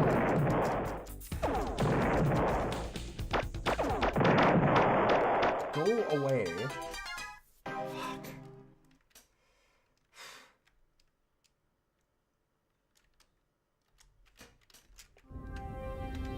No, no, no, no, no, no, no, no, no, no. Oh, there's so many.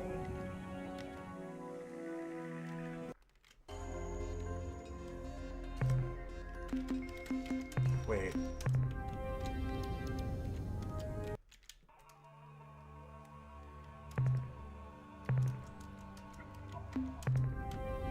Where was this off-hop pick? Oh no.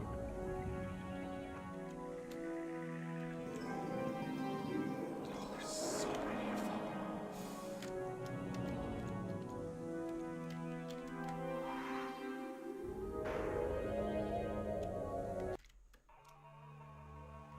Are they just gone?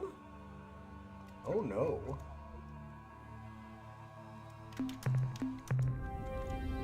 Game's drowning me out at times. Yeah, I turned it down a lot. I can turn it down again a little bit later. I think we're right about the end. Are the Zalfa pick dead? Wait, did we?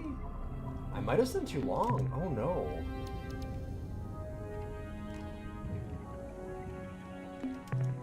They either got eliminated or I might need to defeat them all. Yeah, I don't remember. Oh god. I have to defeat all these.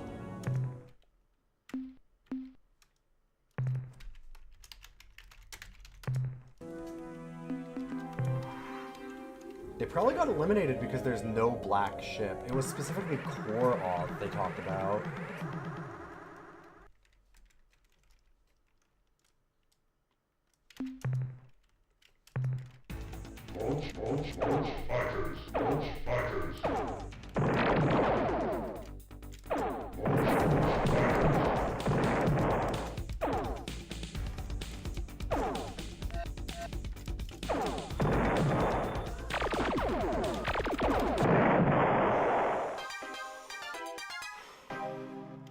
I think they got eaten.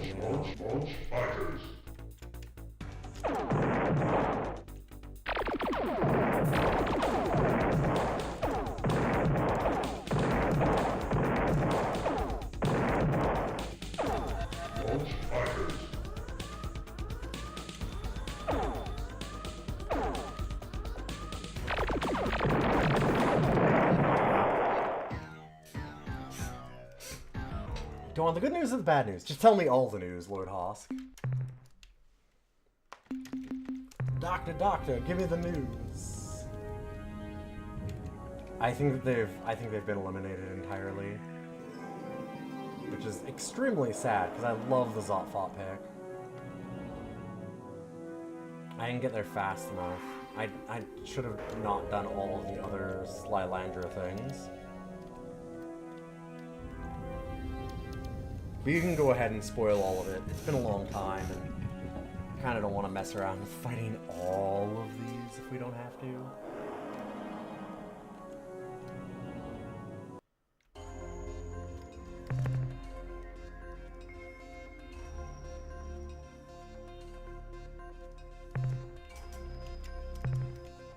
Oh no, there's energy signatures. Oh no. Yeah.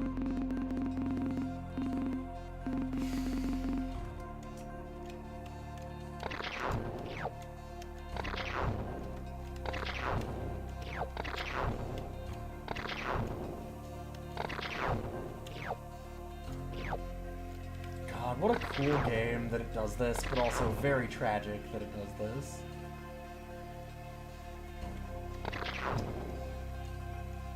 I need to get there a lot faster.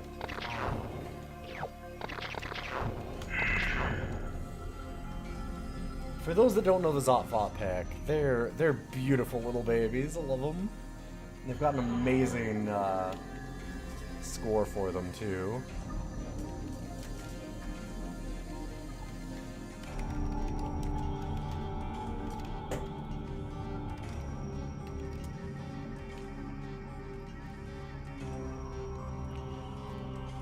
Plandian Radio.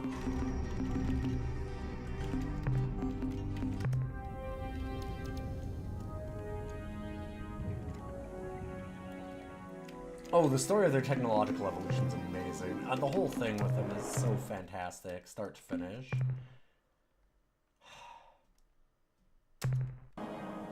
Man.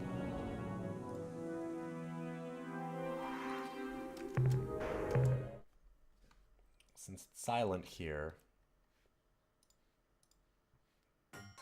Attention, Starship. We are the Zot-Fot Pick. Make no hostile actions. We come in peace and with goodwill. But if you make one false move, you're vapor. Don't worry. My companion is just a bit nervous. No, I'm not. And argumentative. No, I'm not. We are a scout vessel dispatched from our home world. We have traveled far through hostile, uncharted space to find you. We hail from the green dwarf star at coordinates Zerfar Gurnut. Aha! Bahoy hoi! No, idiot, in their coordinate system. Oh, coordinates 400.0 by 543.7. Oh, they're so good. He is. No, she is. No, I'm not. Yes, you are. Christ. We've been through this a million times. Who's the Zot? Change anything. You're the Fot.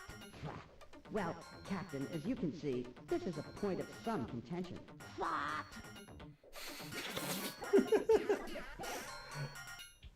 Hooray! That we finally found our saviors. Maybe. At last, our search is over. It is just as the This great feels crystal really, really promised. bad after what we've done by not helping them. Quiet, fool.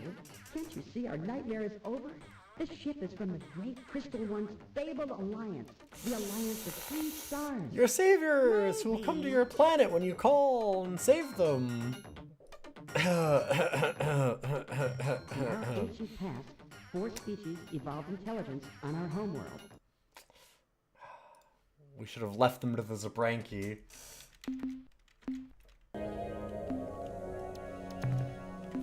We did come to defend them. It was just a little later than we imagined.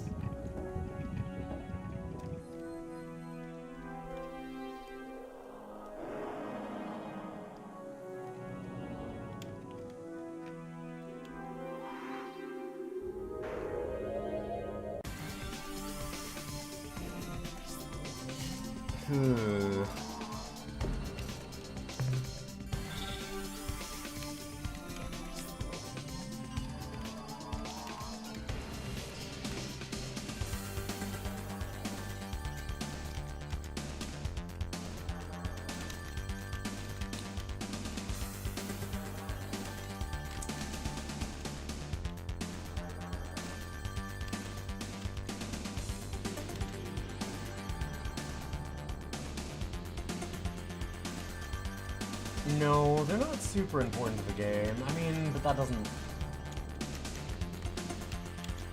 No, like, you can win the game a lot of different ways, which is part of why this game is so fucking cool. But it's a little sad that I lost Zot-Fot and Pick. Their ships are not good. Yeah, I don't like their ships at all.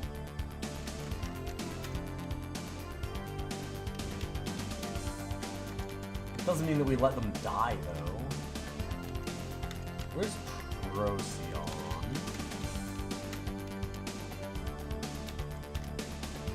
Supposedly the Chinjesu were close to them.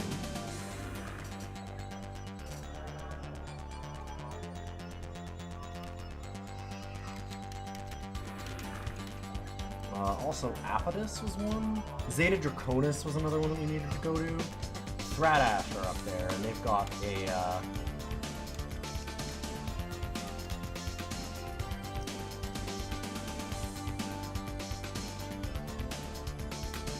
Oh yeah, the game is built around just like, you can go around some failures. I mean, it's almost impossible not to have a bunch of failures unless you're using a very specific guide.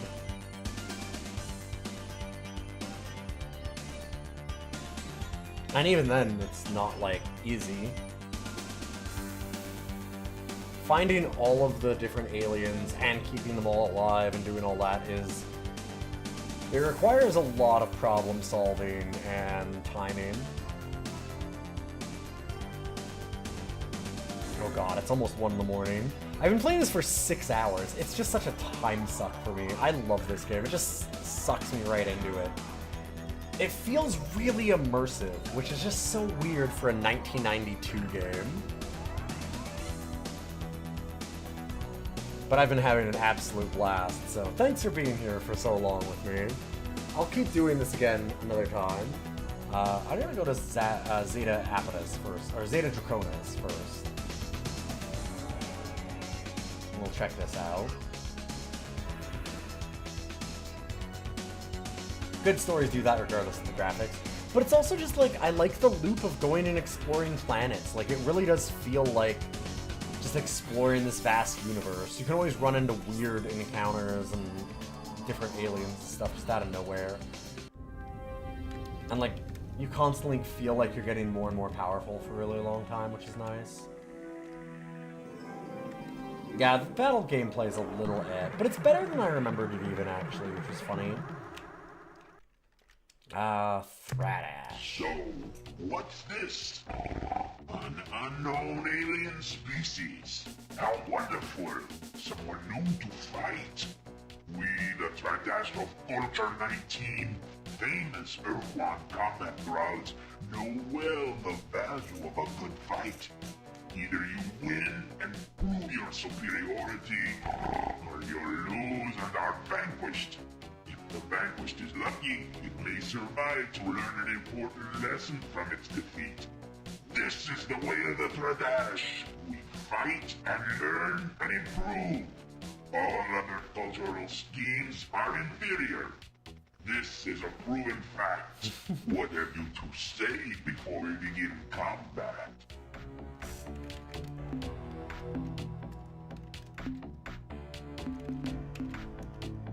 Okay, we don't want to tell friendship, because that's not going to get them to join us.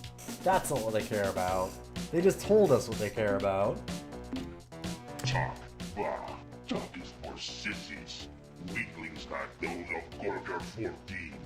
For 10,000 years, we Thradash have fought and died, learned and improved. Then, along came Culture 14, which claimed that all this perfect method was wrong. That each time we violently transformed to a new culture, we inevitably blasted ourselves back at least 500 years in development. That's stupid. Some people just cannot accept the cost of progress. Indeed, the foolishness of Culture 14's peaceful whining was revealed when they were conquered by Culture 15 after only a 10-year reign. And did the change to Culture 15 set us back 500 years? No. Yes. 2. Yeah. Maybe 300 years tops. The short span of Culture 14's reign is objective proof that as a way of life, peace Incredible. is a failure. Uh-huh.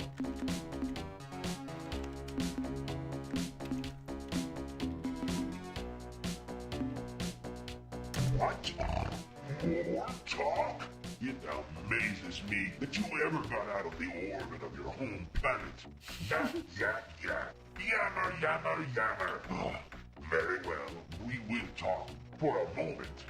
Our Culture 19 is the most formidable ever to appear in Thradash space. Admittedly, we said something similar about Culture 18, but it is true. With our rather swift defeat by the Ur-Quan and subsequent enslavement, we realized that it was time for a change. A new culture had to be established. So of course, we began a thermonuclear exchange to decide who would lead this new culture.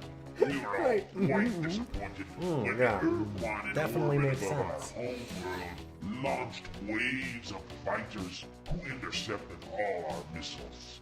The Ur-Quan explained that slaves were not permitted to engage in such destructive conflicts.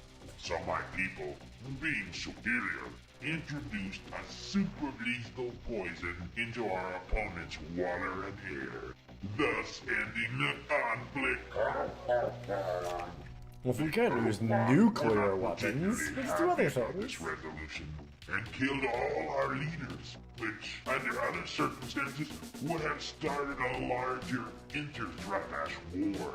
But the Ur-Quan appointed new leaders, apparently chosen at random, and explained that further disobedience would result in the destruction of our species. Frustrating, huh? A foolish question. We are their slaves, dolt. What else would we be? When the Ur-Quan first appeared in our space, over 50 years ago, coming from the direction of the Ophiuchi stars, we attacked them with gusto, zipping in to fire our Mark 6 blasters, and then theoretically zipping back out to prepare for another attack. Theoretically zipping back out. Unfortunately, before we could zip out, our ships were either blasted to smithereens by the Ur-Quan's fusion bolts, or were picked apart by the swarms of Ur-Quan fighter vessels. You may wonder why we didn't use our afterburners to escape. The answer is simple. 50 years ago, our ships had not yet been modified for this enhancement. It was not until 2143 that maintenance engineer Rio invented the afterburner effect.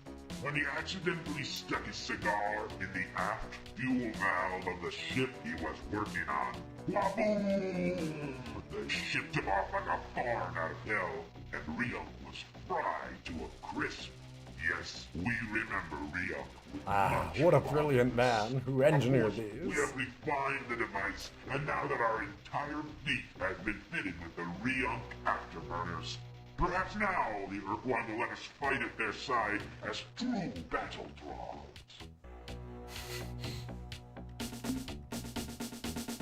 Why didn't you fight against us? We wanted to. Oh, how we wanted to.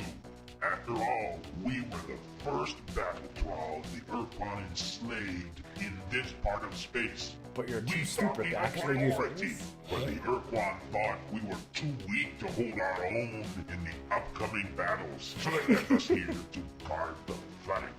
If only we had been stronger and less troublesome. Another reason the Ur-Quan wouldn't take us with them was because we kept picking fights with the new battle slaves, like the Umbablabis or those religious idiots, the Ilrath. Where did they go, you ask? This is a secret, of course. We can't tell you. If we told you that they were fighting a secret war against a mysterious invader, you might find some way to use that information against our masters. So forget it.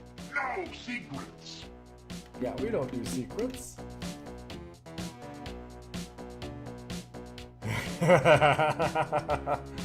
Go fight the secret invaders in that secret war. Stupidity. Why, that's as dumb an idea as... What did you say? Oh, Attack right, that's the actually really Ur-Quan's good. enemy? Help them win their war? Why, that's an excellent idea.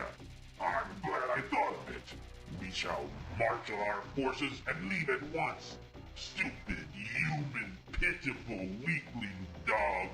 You have been helpful. So as a reward, you may leave alive. And when we return from our glorious campaign, we may even Have fun, honor Thradash. with a retelling of the many great battles we shall certainly win. Until then, get lost. Go get the attention of the Korra and enjoy. Well, anyways, that's the end of the Thradash.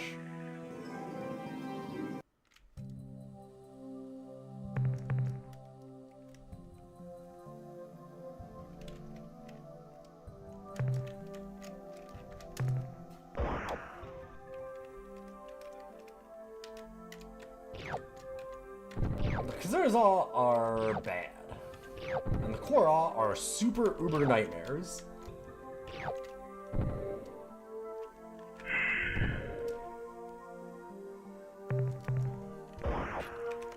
Culture 20 is going to be so much smarter than Culture 19. Culture 20 is going to be rocks.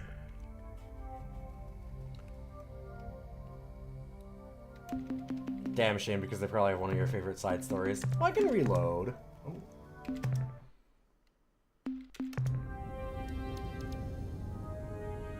Oh,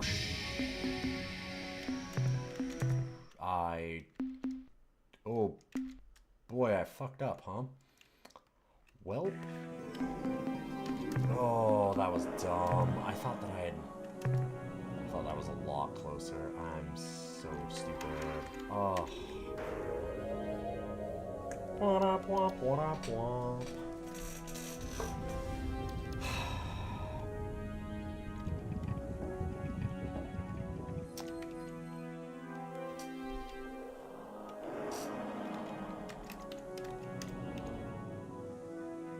Honestly, I'm worried now. I was realizing it's probably good that we went back this far, because what I should be doing is going and making sure that the Kunk don't die to the Ilrath.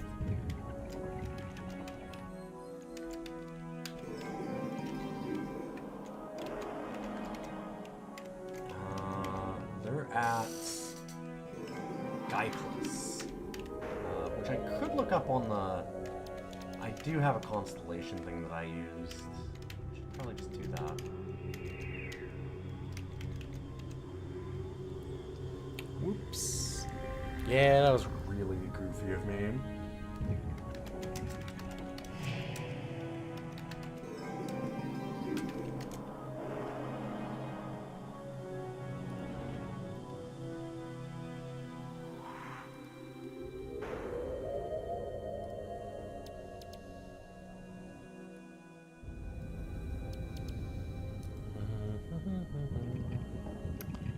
Guy class.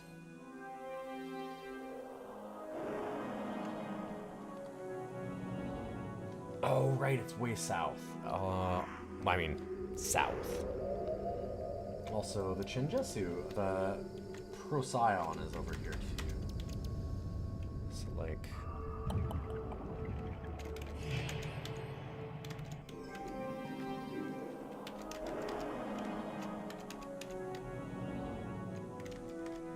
That isn't actually in the official one that you would get to, so it's not like a huge spoiler or anything. Cygnus is too far up. It should be further down. Yeah, Cygnus is up there, so we want to go down, like...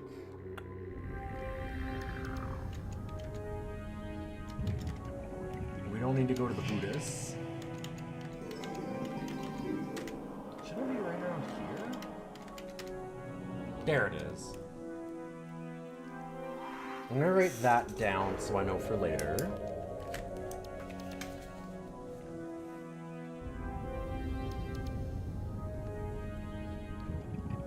To 6.8. Alright.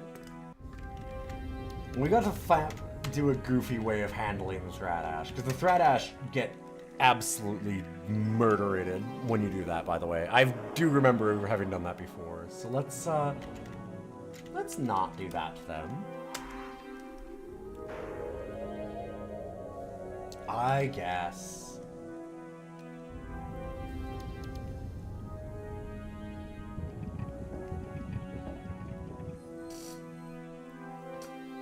I know not what culture 20 of the Thradash will be fought with, but I knew that culture 21 will be a bunch of fucking rocks. Alright.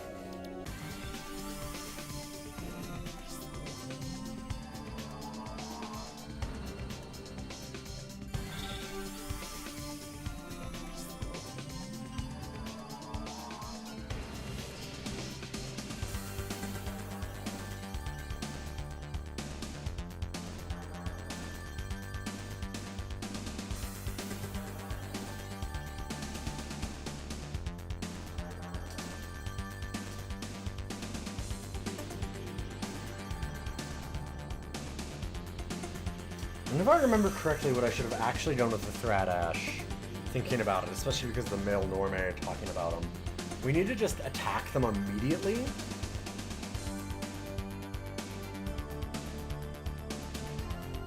And probably do that a few times, and then start talking to them.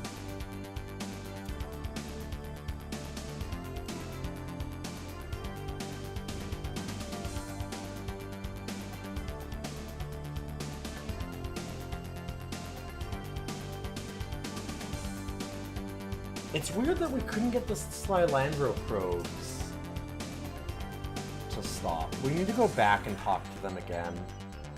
It's really unfortunate because the Zot fought Pick Die for it and still couldn't get it to pop appropriately.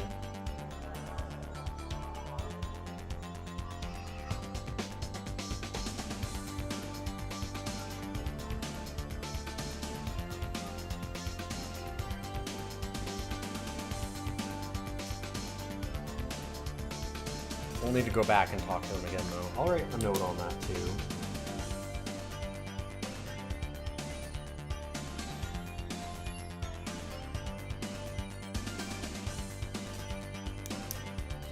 Oh, the male Norme also have jokes. Everyone's got pranks. Somehow everybody doing pranks.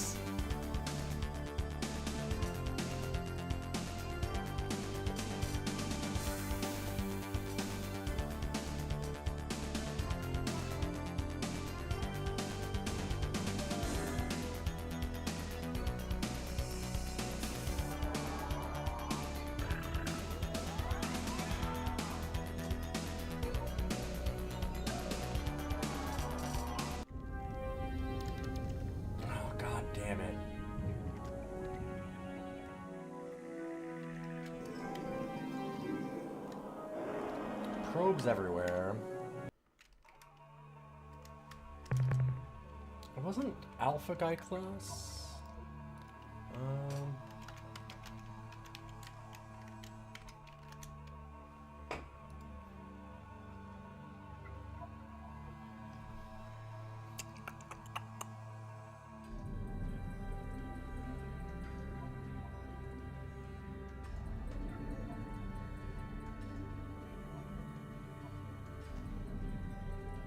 Well, it is actually saying that they're in Kruger. Look that up.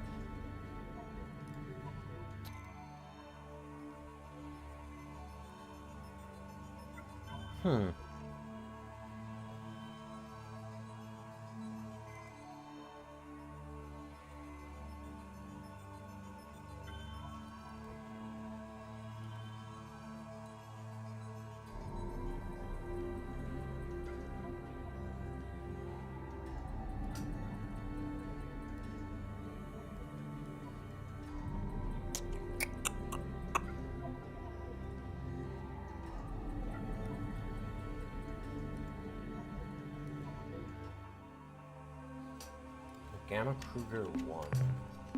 Huh. I thought that we got told that they were in Guy class. I did say that Kruger was also where the Ilrath were attacking them, so it makes sense.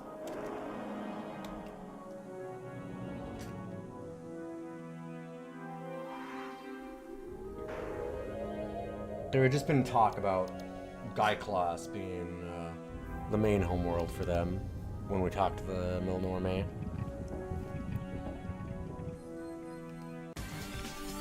I think they just own all that space.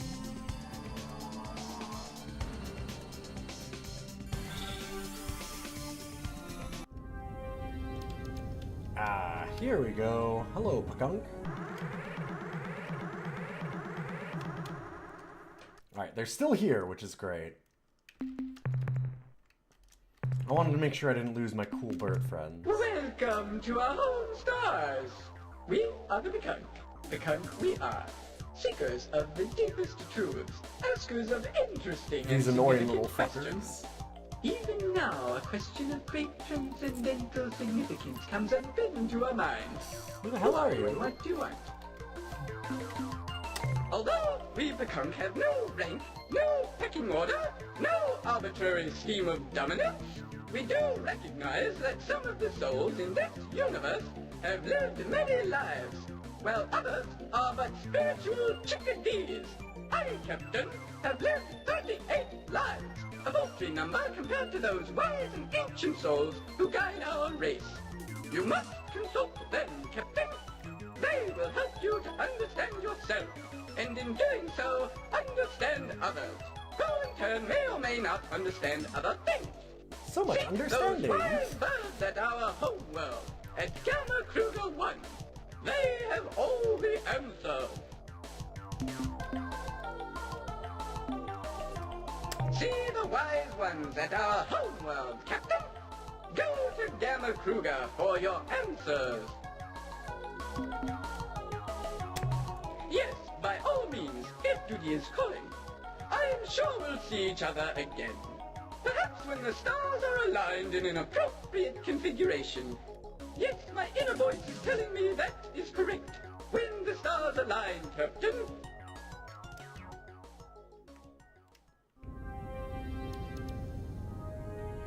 I love what idiot spiritualists these guys seem to, but then they're also maybe right because, well, they have a mechanic.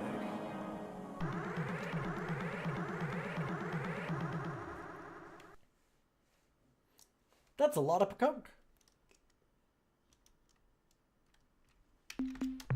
I love the idea that you can attack that. What? A spirit voice rings within my soul. It tells me that I must give you something. Something to aid you on your noble quest. What, spirit? What must we give this young human? Mineral resources? No. Important secret? No. Starships? No. Then what is it, spirit? Spit it out. What? That thing? Are you sure? Okay, here you go, Captain. Have a rock. Clear spindle. It is an ancient and powerful device built by the precursors hundreds of thousands of years ago. What does it do, you ask? I haven't the slightest idea. Auspicious portents and serendipitous omens have foretold your arrival. Welcome, alien guest, to the home of the gentle and playful pekunk, children of the cosmic light, hobgoblins of joy, seekers of spiritual truth, and other neat stuff like that.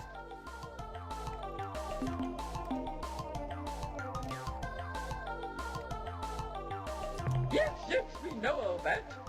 We are not known throughout the galactic sector as powerful psychics for nothing. Of course, we already know the answer to this next question too, but we enjoy conversation. Why have you come here?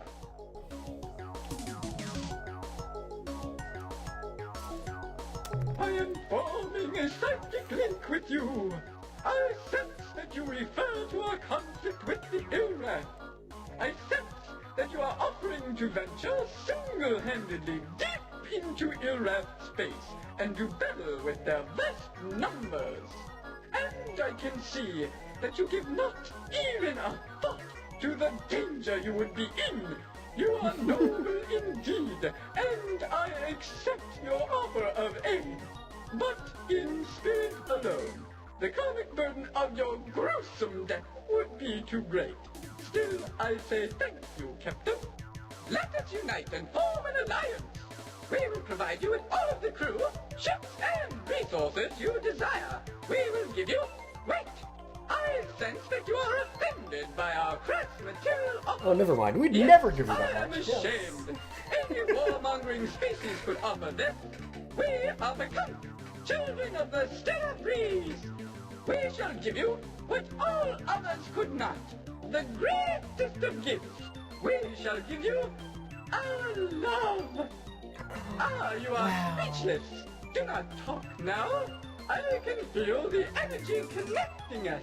Let us part while the silence How remains. generous. Farewell.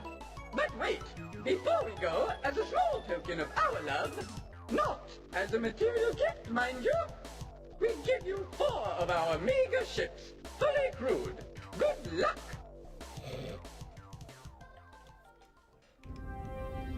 Perfect.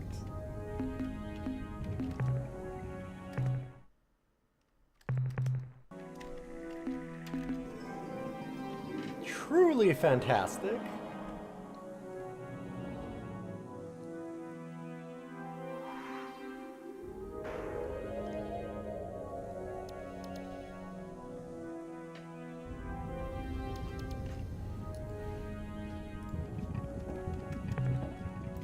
Okay, and the Ilrath.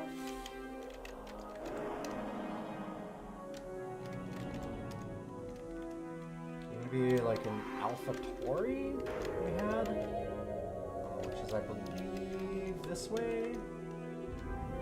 No, is it down here? Is it actually all the way here? It might be. No.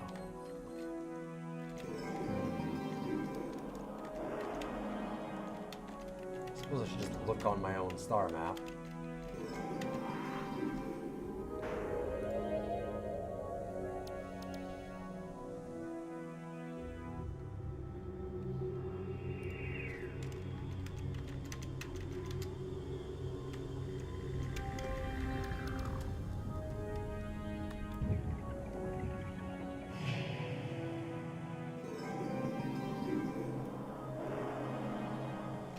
Okay, we're gonna head towards that direction. And as we're doing that, I am going to save our game. Oh, that was close.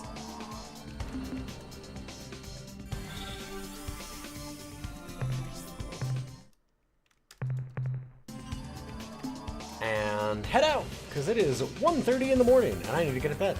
So thank you all for being here. It's been a wonderful night. I keep on doing one more thing, which is an easy thing to do in this game, but a good 6 hours seems like more than enough. So thanks for stopping in.